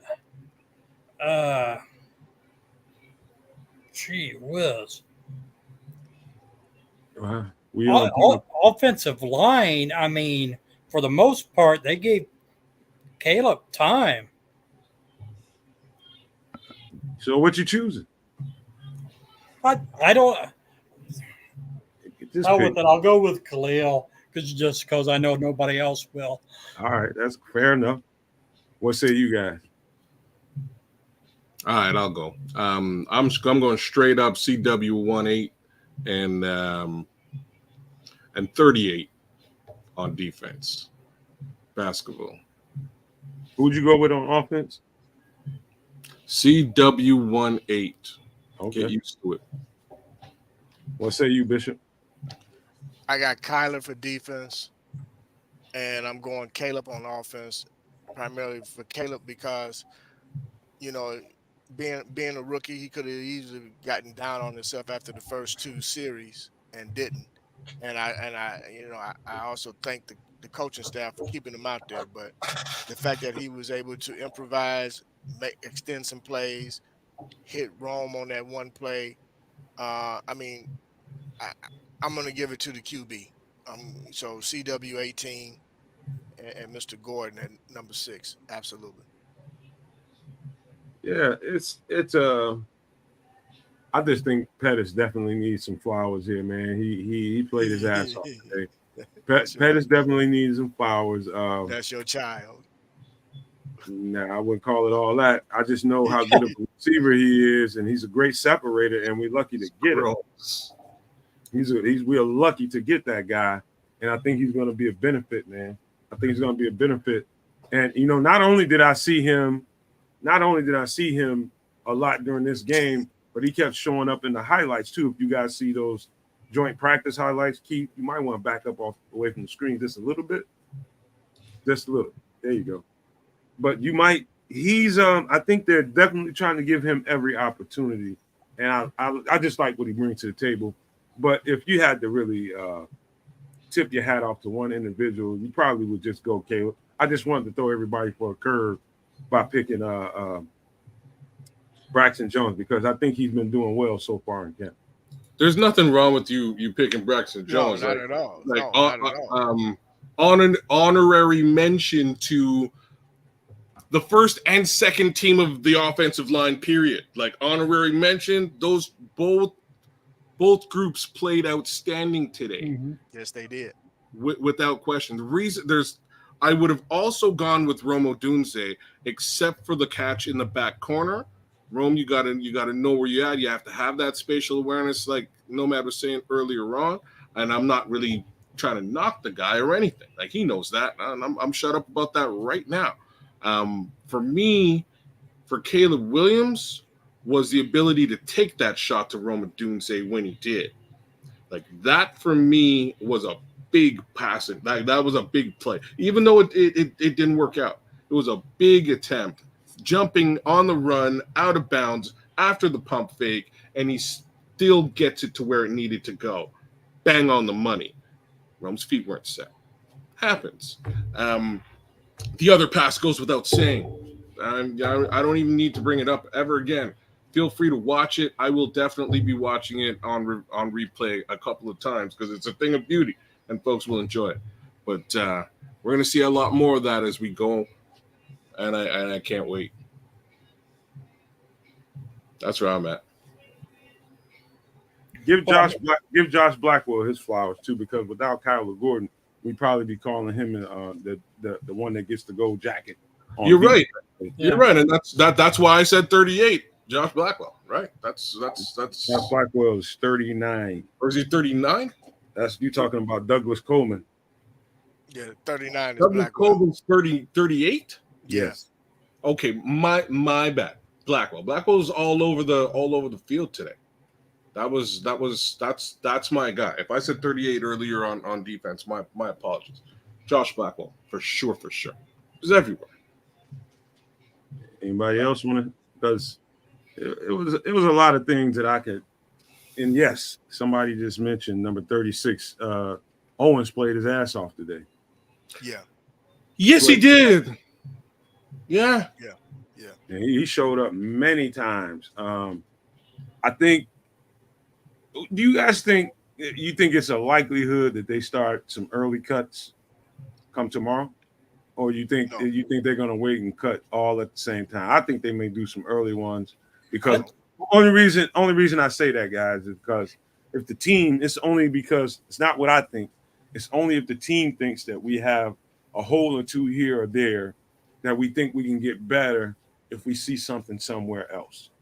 And for at least a week, they can give someone an opportunity to come in and see if there's somebody that we can have a look at moving forward. I think if they still don't feel good about the interior of the defensive line, I think that can happen. I think if they see something, if they see something not the way they want to see it when they look at the tape on the offensive line, I think it can happen any one of those two ways or both.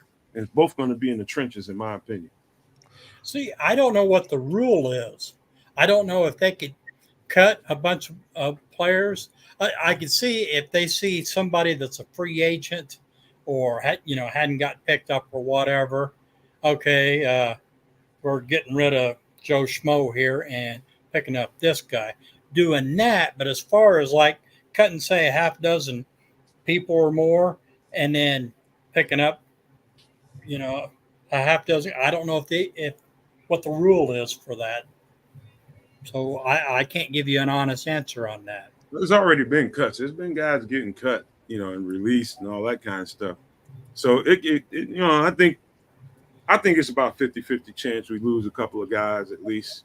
Maybe they grab a couple for one more game and see what they look like. I think it's about 50-50 chance, to be honest with you. But you guys go ahead.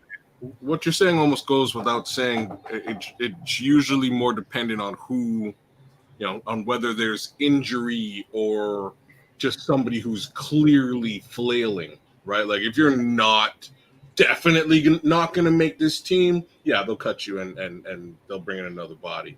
But the guys that I think are clear camp cuts here, I doubt they'll cut until they do the full situation, unless there's really something that they see out there of need.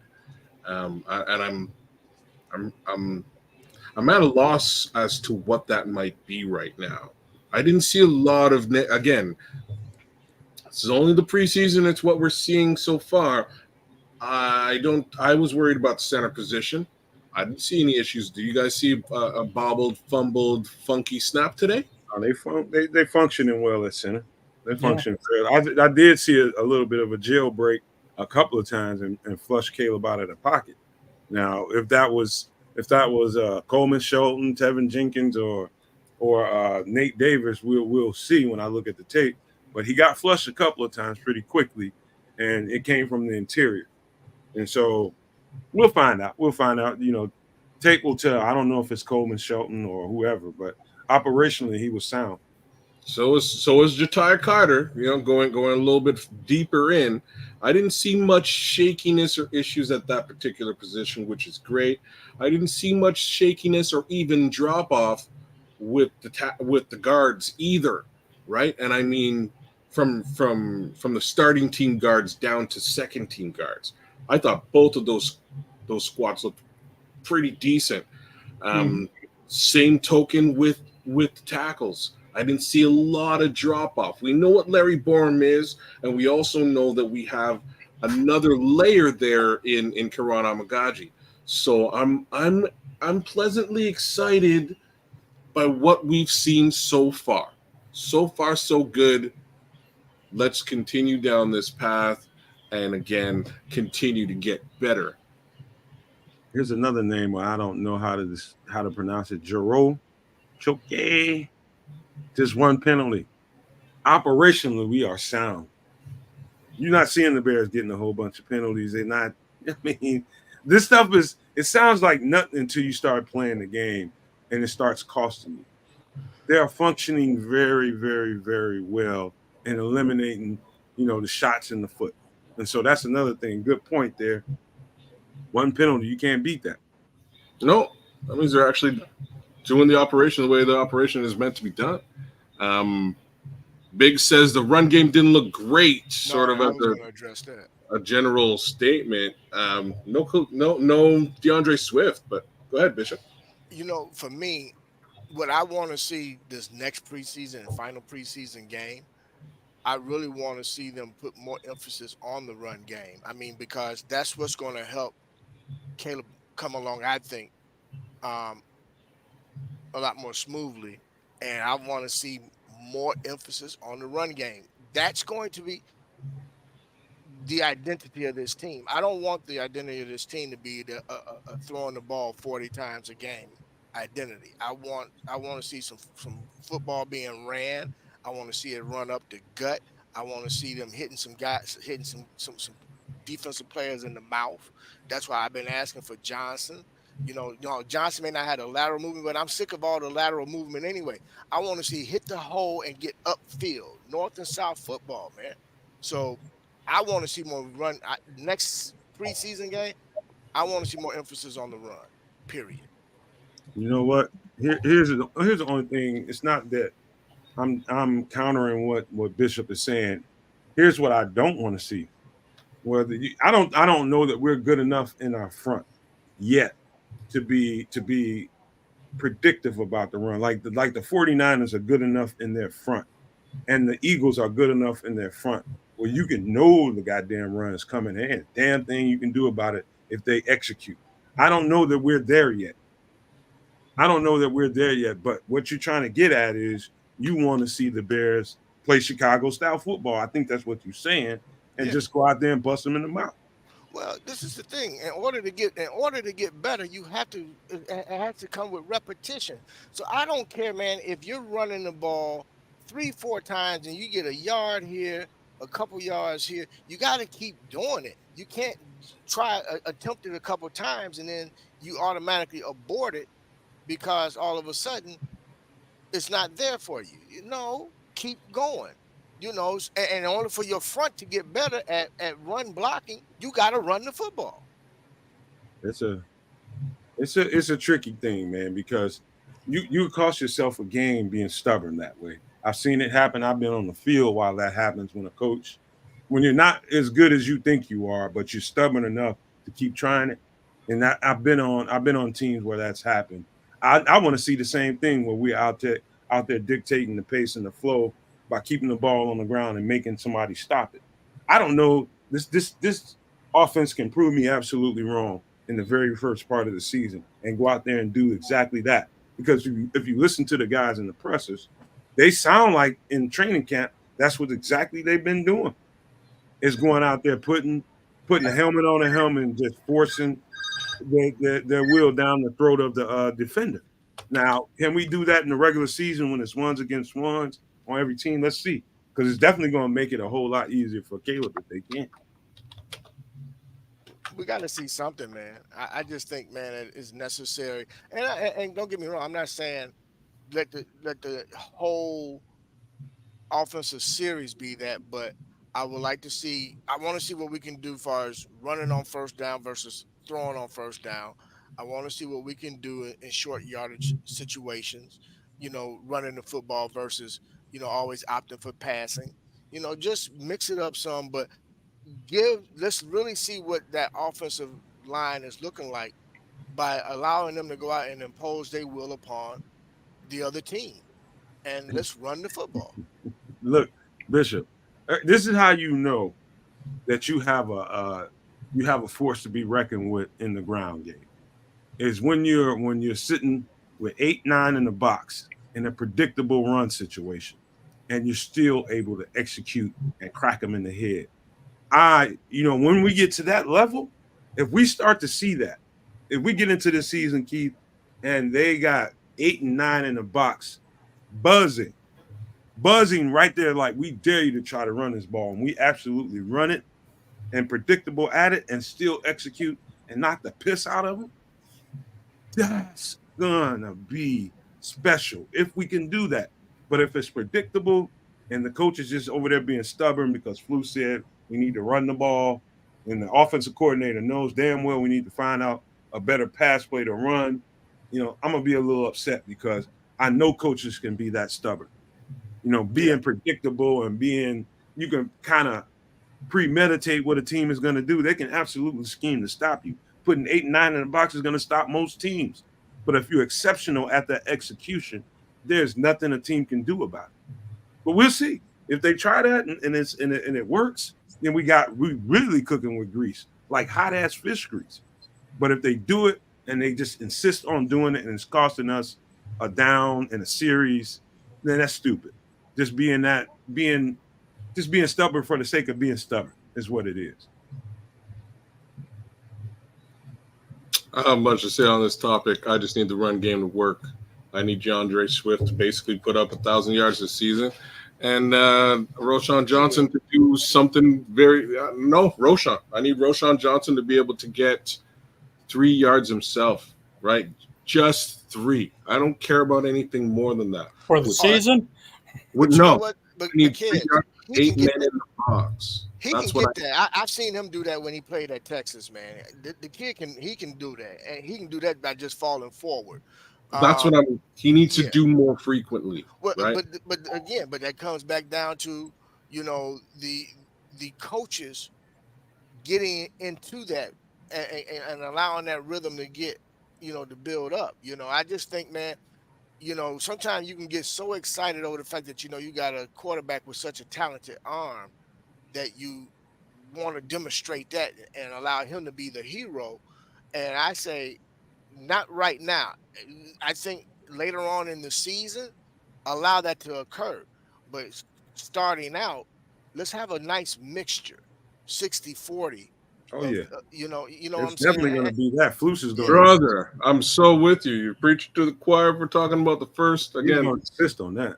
First 10 games of the season, 7 to 10 games. That's what I expect the formula to be. I expect it to be run heavy. I expect DeAndre Swift to be a monster.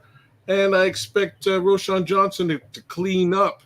That's really what we need from a formula. And then you have a quarterback who can make things happen when things get dicey on 3rd and 12. And you can get play action mixed in there and get the quarterback in the rhythm and going. That's what I need to see. And that's just for the beginning stretch while he's growing. After that, now you've established yourself as a threat in the NFC, period. Right? Kids, you know why Jim Harbaugh is absolutely effective at doing his thing? Is because his intention is I'm going to run the ball on you, and it ain't shit you're going to do about it. And we're going to have the pieces and the accessories to make sure that happens. So one good thing about this whole conversation is Shane Waldron has shown the propensity to be willing to do that. Keep an extra tight end 2, 3 in there, and make sure that you dictate that flow on the offensive line along that front. We're going to run this against you. We have you outmatched and outnumbered. What the hell are you going to do about it? So he's shown that. I've seen that on film. So he's got that mentality. We need to see FU, right? Stop me. FU stop me needs to be the mentality.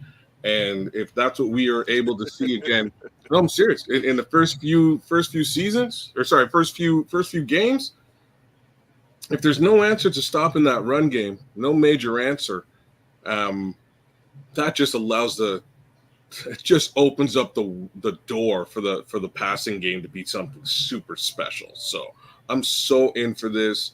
I know Khalil is number 2 at this point. I hope that continues on. I'll also say all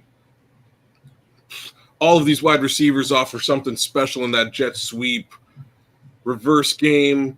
And Velus Jones has a little bit of growing to do in the role, but I'm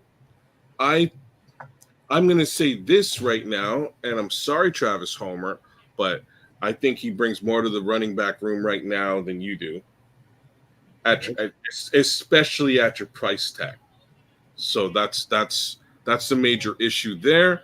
I think Velus Jones does sneak his way into that room. I think that Travis Homer, unfortunately, is a camp casualty. I just didn't see. I'm yet to see much from Travis Homer at all. By way of breakout, by way of solidifying a rather hefty price tag before cuts in a couple of weeks.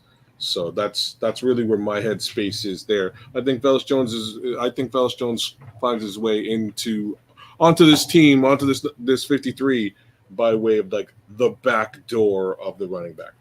By the way, fellas, Biggs just became our newest subscriber, and he sounded impressed with what we've been saying today. And if anybody else isn't a subscriber and you were impressed by some of the stuff that was said today on this panel, go ahead and hit that subscribe button. If nothing else, hit the like. If we made a point, if we've made a point, if one of us on this panel has made a point that was noteworthy to you, I think that's where the like button is. That's the purpose of the like button to me. Like when I'm watching content, whether it's Bears content or anything else, I hear a point made that crystallizes with me. I make sure I hit that like button. And if I'm not subscribed, they continue to make really good points. I'm gonna make sure I subscribe to that channel. And so to me, I've never asked for people to do it blindly and to do it for nothing.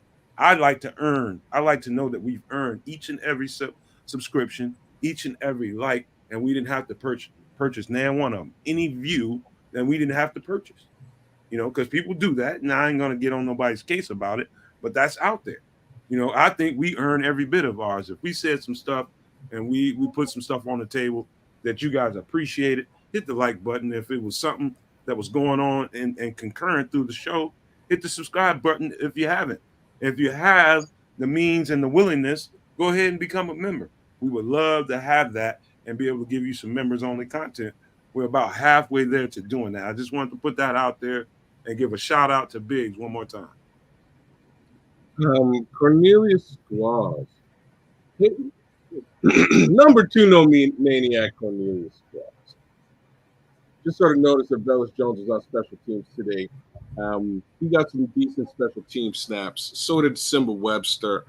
I'm kind of interested in what Simba Webster brings to the special teams room.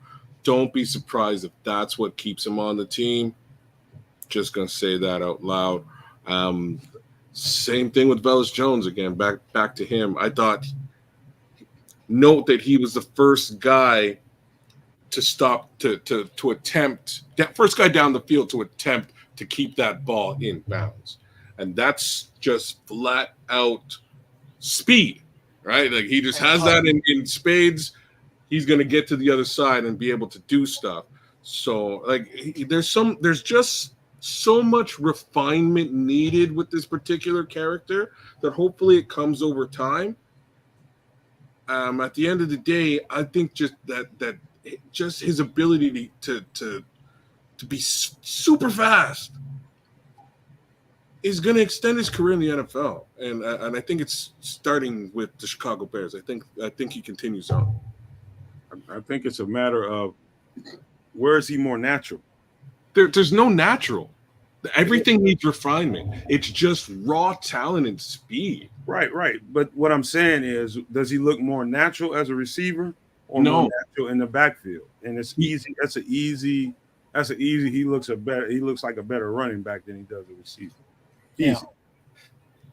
Easy peasy. And I think as he refines that role that he's been given and the opportunity he's been given, as he learns, I noticed that he made sure he had proper depth and made sure that tripping over the quarterback's legs during a handoff wasn't going to be a problem. I saw that time and again.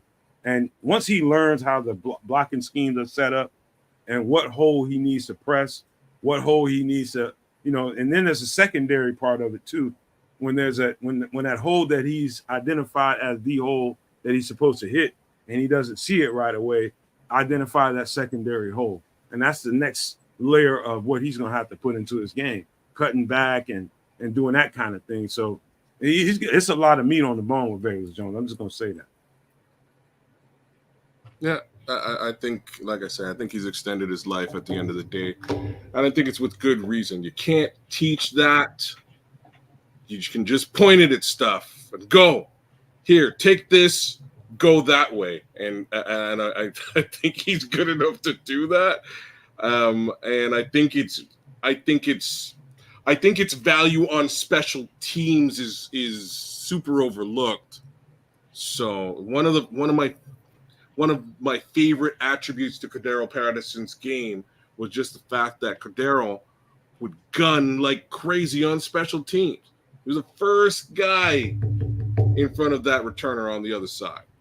And I think Velus can do similar things. So again, I'm with it. It's like the other guy kind of reminds me of a little bit is Willie Gault.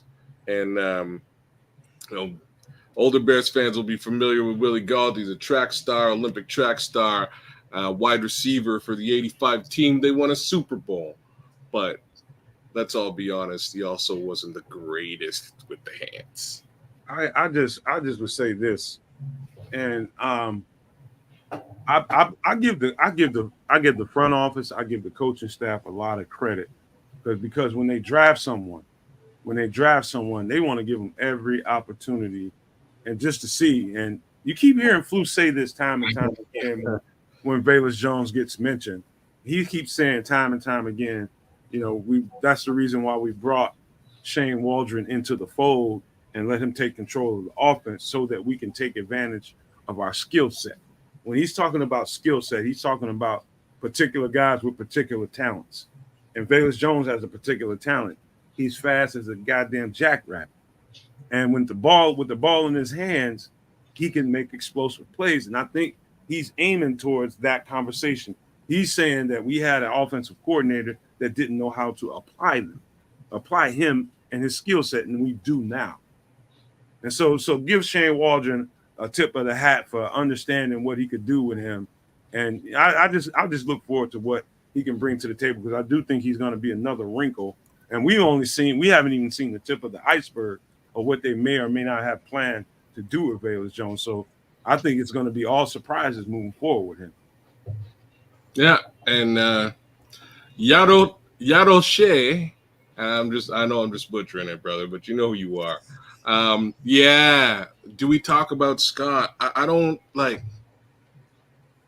know what to say except for the things that need to be said. So here we go. Right. So start things out with, I don't expect anything to happen to Tyler Scott. I expect him to be on the team. I expect him to make the 53. Again, they invested a decent draft capital into him and bringing him here. So I don't expect him to be cut. But Tyler, you gotta do some stuff, bro. You gotta bring in some balls. I know today You pulled in a tight. You got a PI, which is good, but I think everybody would be a little bit happier if you brought the ball in too, just for the sake of seeing you bring the ball in, because it's starting to become a thing, right? So that's it. A lot of love for Tyler Scott. I think they made a great investment in him. I think he also shares that speed that Velus Jones has. He's just a little bit more slight in frame. So you can't utilize him in the same capacity like a running back, or for the most part on those jet sweeps and reverses. Maybe you can, but less likely. We've seen him trip up a few times again on those types of routes as well. So yeah, Tyler, bring those balls in a couple more times, and I think your confidence will grow. It's about that simple for him. I don't expect him to do anything other than to help and continue to develop that particular wide receiver. Can I say this? Because Smitty Q just made a very good point that I failed to address. Smitty just snatched that directly out of my head. He's saying, and he's talking about probably Velus and Velus Jones. He's talking about Velus probably in particular, but I would add Tyler to this as well. He's saying you can also add Gerald Everett into that mix too when he's using two tight end sets. Yeah, the particular speed he's talking about when you motion them out of the backfield and force coverage from a linebacker. Oh boy, that's a strict. I mean, when it comes down to the details, when coaches are sitting there scheming this stuff up and they're looking at their personnel and looking at the tools they have in the bag, that's a tool that they will definitely to beat a team consistently is to be able to stretch that field horizontally so that you can do exactly what you want to do to them going right up the middle. And when that Tyler Scott, Velus Jones, or your Gerald Everett starts to motion out of the backfield, you put a particular stress on the defense. You put a particular conflict on a linebacker or a nickel. Most of the time it's going to be a linebacker. When you're talking about tight ends and running backs, it's usually a linebacker. And that's going to stress that defense out. And that's not good for any defensive coordinator. It's his worst nightmare. Yeah. And so that being said, I think that's a hell of a point by Smitty Q, having that dynamic to your offense, not once, but twice, no, 3 times. With all 3 of those guys, a hell of a thing to have. Just had to put that out there. Yeah, no, I completely agree with you, man. I really do. I think we have some very unique weapons. I think we have some very unique weapons with regard to being able to really utilize the play action to really put defenses in some real tight situations. And that's again, but it's all going to be predicated on how we incorporate the run early on in the season to be able to expose defenses by motioning guys out and putting guys in certain positions to put additional stress on the opposing defense. Once they figure that out and be able to and be consistent in doing that, we're going to have a real dangerous offense. But with that being said, everybody, I really enjoyed myself today. I had a chance to, hang on, Bishop. We're gonna wrap it up. We're gonna wrap it up. Don't even worry about it. Because just to speak to Cornelius's point real quick before we get ready to do that. Has Mercedes Lewis played this preseason? No, and we don't need him. Don't need to. Not at all. We don't need his. We need to keep his old ass right where he is over there coaching with a hat on, just chilling until we need him. Think he knows how to do his job right now. He knows how to do his job, Cornelius. He's fine. The absolute last guy you need to see in the preseason is Mercedes Lewis. Definitely not. You let that guy get his Tiger Balm on in his knees and all that. Rub the Tiger Balm on. He'll be fine, bro. Not the Tiger Balm. Yeah, man. You gotta keep the ligaments limber. You know what I mean? I thought he might have called Shaq and said, "Hey, send me some of them patches, bro." yeah. Either one, whatever. You may need some of that Charlie Sheen Tiger blood. That's the last guy. That's the last guy you want to see in the preseason is a 40-year-old tight end, man. Nah, you don't need him. No, but that being said, man, hey, that was a hell of a show, man. I do think we made some hellified points during the show, man. All of us, whether it was myself, the Bishop kids, and Country Santa. I think we made some points to really, really circle. Here's the beautiful thing, guys. We'll be right back here tomorrow night after watching the film to be able to give you some more detail. Tomorrow night at 8 p.m. Central, we'll have Nomad at night. I'll be able to watch that thing a couple, 2 or 3 times and be able to give you some more detail and some more. I think it's going to be a lot more to say on Nomad at night tomorrow night. So do not miss that show. I'm just going to leave it there because I think some stuff is going to be revealed on film, like it always is, that you didn't get to see get caught live during the game. So be on the lookout for Nomad at night tomorrow. Make sure you're there. I'm telling you, I'm gonna have some hell of a points, and I know the rest of the guys will too. So look out for that show. But that being said, let's pass it on to Country Santa for some pleasantries before we get ready to get out of here. Hey guys, it had a great time, both calling the game and the post-game show. Always great to see you guys. Thanks for hanging out. Bishop, you've been missed for a long time. Thank you for your input. Always glad to hear from you. And take it away. Hey, today was a special day for me, man. Get a chance to hang out with my guys and got a chance to watch some Bears football. Y'all know I've been yearning for this time for a minute now. So, now we're getting a chance to see it. But I just want to say to the maniacs out there, I missed you guys. It's good to get a chance to see all you in the chat. Something new that I haven't had a chance to introduce myself to. To those that I know that's watching, my man Sarge, my number one girl, my girl Rita, and my sister Felicia, but more importantly, everybody else who's always watching but may not chime into the chat. Thank you again. It was a pleasure. I really thoroughly enjoyed myself today.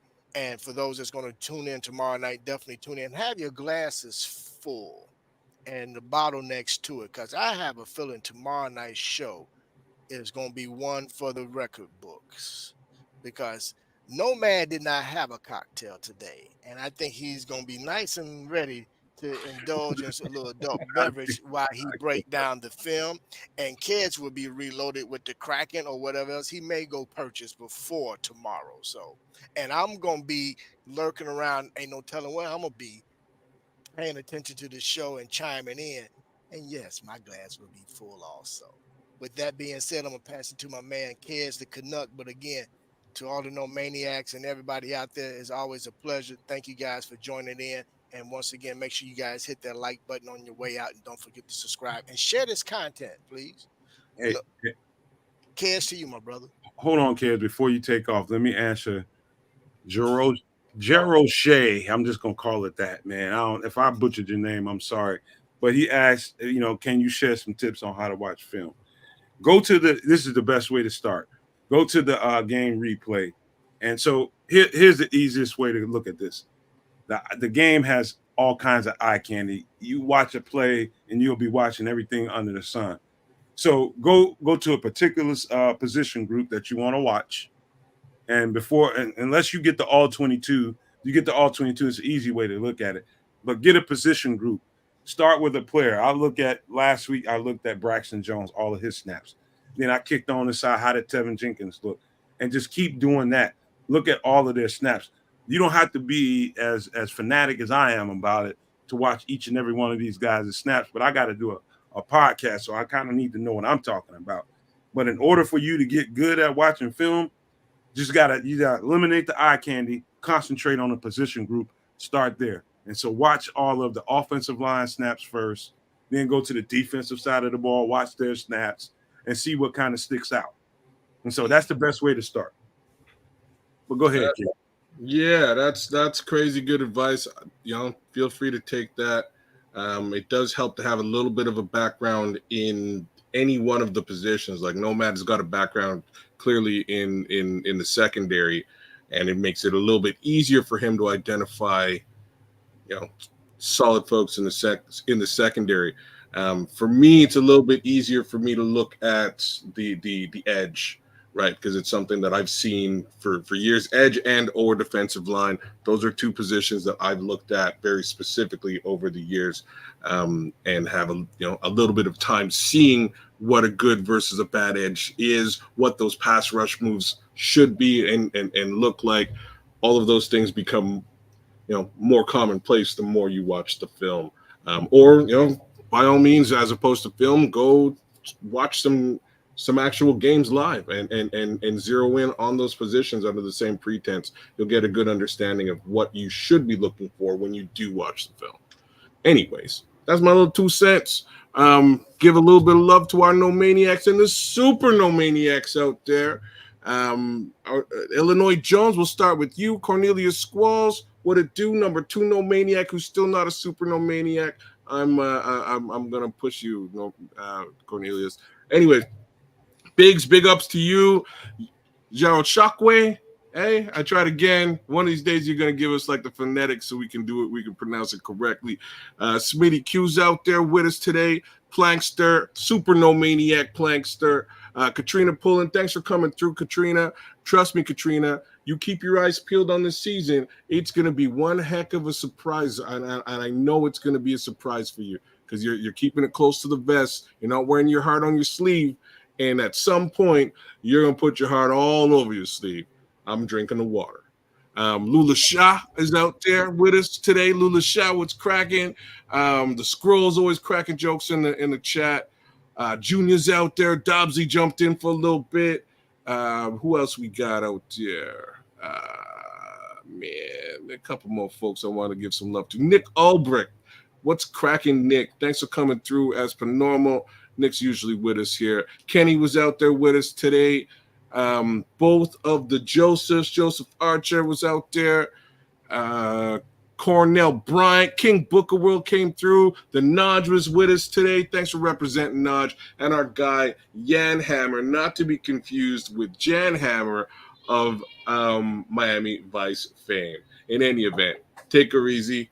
We'll call it a day. And bear down, No Maniacs. All right, man. Once again, pretty good show, man. And I will just caution everybody who's tentative about wanting to come to this Nomad at Night show tomorrow night at 8 p.m. Central. Should be there. You should be there because I think between now and tomorrow, I think some things might happen anyways. I don't know what, but I just predict some things. We're going to have some kind of breaking news of some type. I'm not going to call a trade for an edge rush. I'm not going to call that. But I got a feeling it's a good 50% chance that we might move a guy or two, just to bring another guy or two on to give him a look one last week into the preseason. But it's going to be a hell of a show. I just know that come tomorrow. But I just want to give you guys a shout out for always being so engaging. This is the most engaging chat that I can think of. And we get a lot of, I look at a lot of stuff, but the people in this chat, in this community, you guys have helped us set a standard. You guys have helped us set a marker and a like a benchmark for how a show is supposed to go, and a chat is supposed to be interactive with the people doing this panel.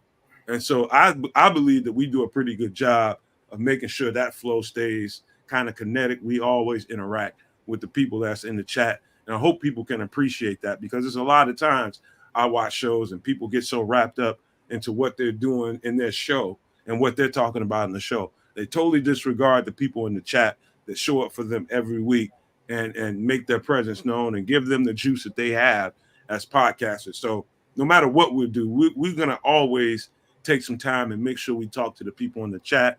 I know this thing is going to get a little bit bigger. We're going to do that and really focus on, it's going to be times, and I don't want anybody, why I'm saying this is because I don't want anybody to feel any kind of way because you're not a subscriber or you're not a member. But we will have to do some specialty shows for people that are subscribed to the channel, and we'll have to do some specialty shows for sure for people that became members. You will get the content that we said you were going to get, and we need to show a special love to the people that subscribe to the channel. And it's not to, smash a pie in the face for people that haven't. That's just to tell you, come on off the edge, come on off the tightrope, and come on and become a subscriber. And if you feel like it, become a member. With that being said, I just want to say thank you to everybody that was a part of this today. And it was just a fun show, man. Fun 2 shows we just did. Spent a lot of time with you guys, but it's an even better one coming tomorrow night. I want to thank these guys on the panel for being here with us today. Had fun, man, but I got to leave this thing with these famous words, because I'm going to itemize these words towards the Bears and how I feel about them right now. trying to influence you to feel the same way. If you can think it, Bears fans, and you can see it, Bears fans, you can absolutely manifest it, Bears fans. Just believe it and get the hell on out your way. With that being said, we are out. Yay, yay. Drink the water. Boom.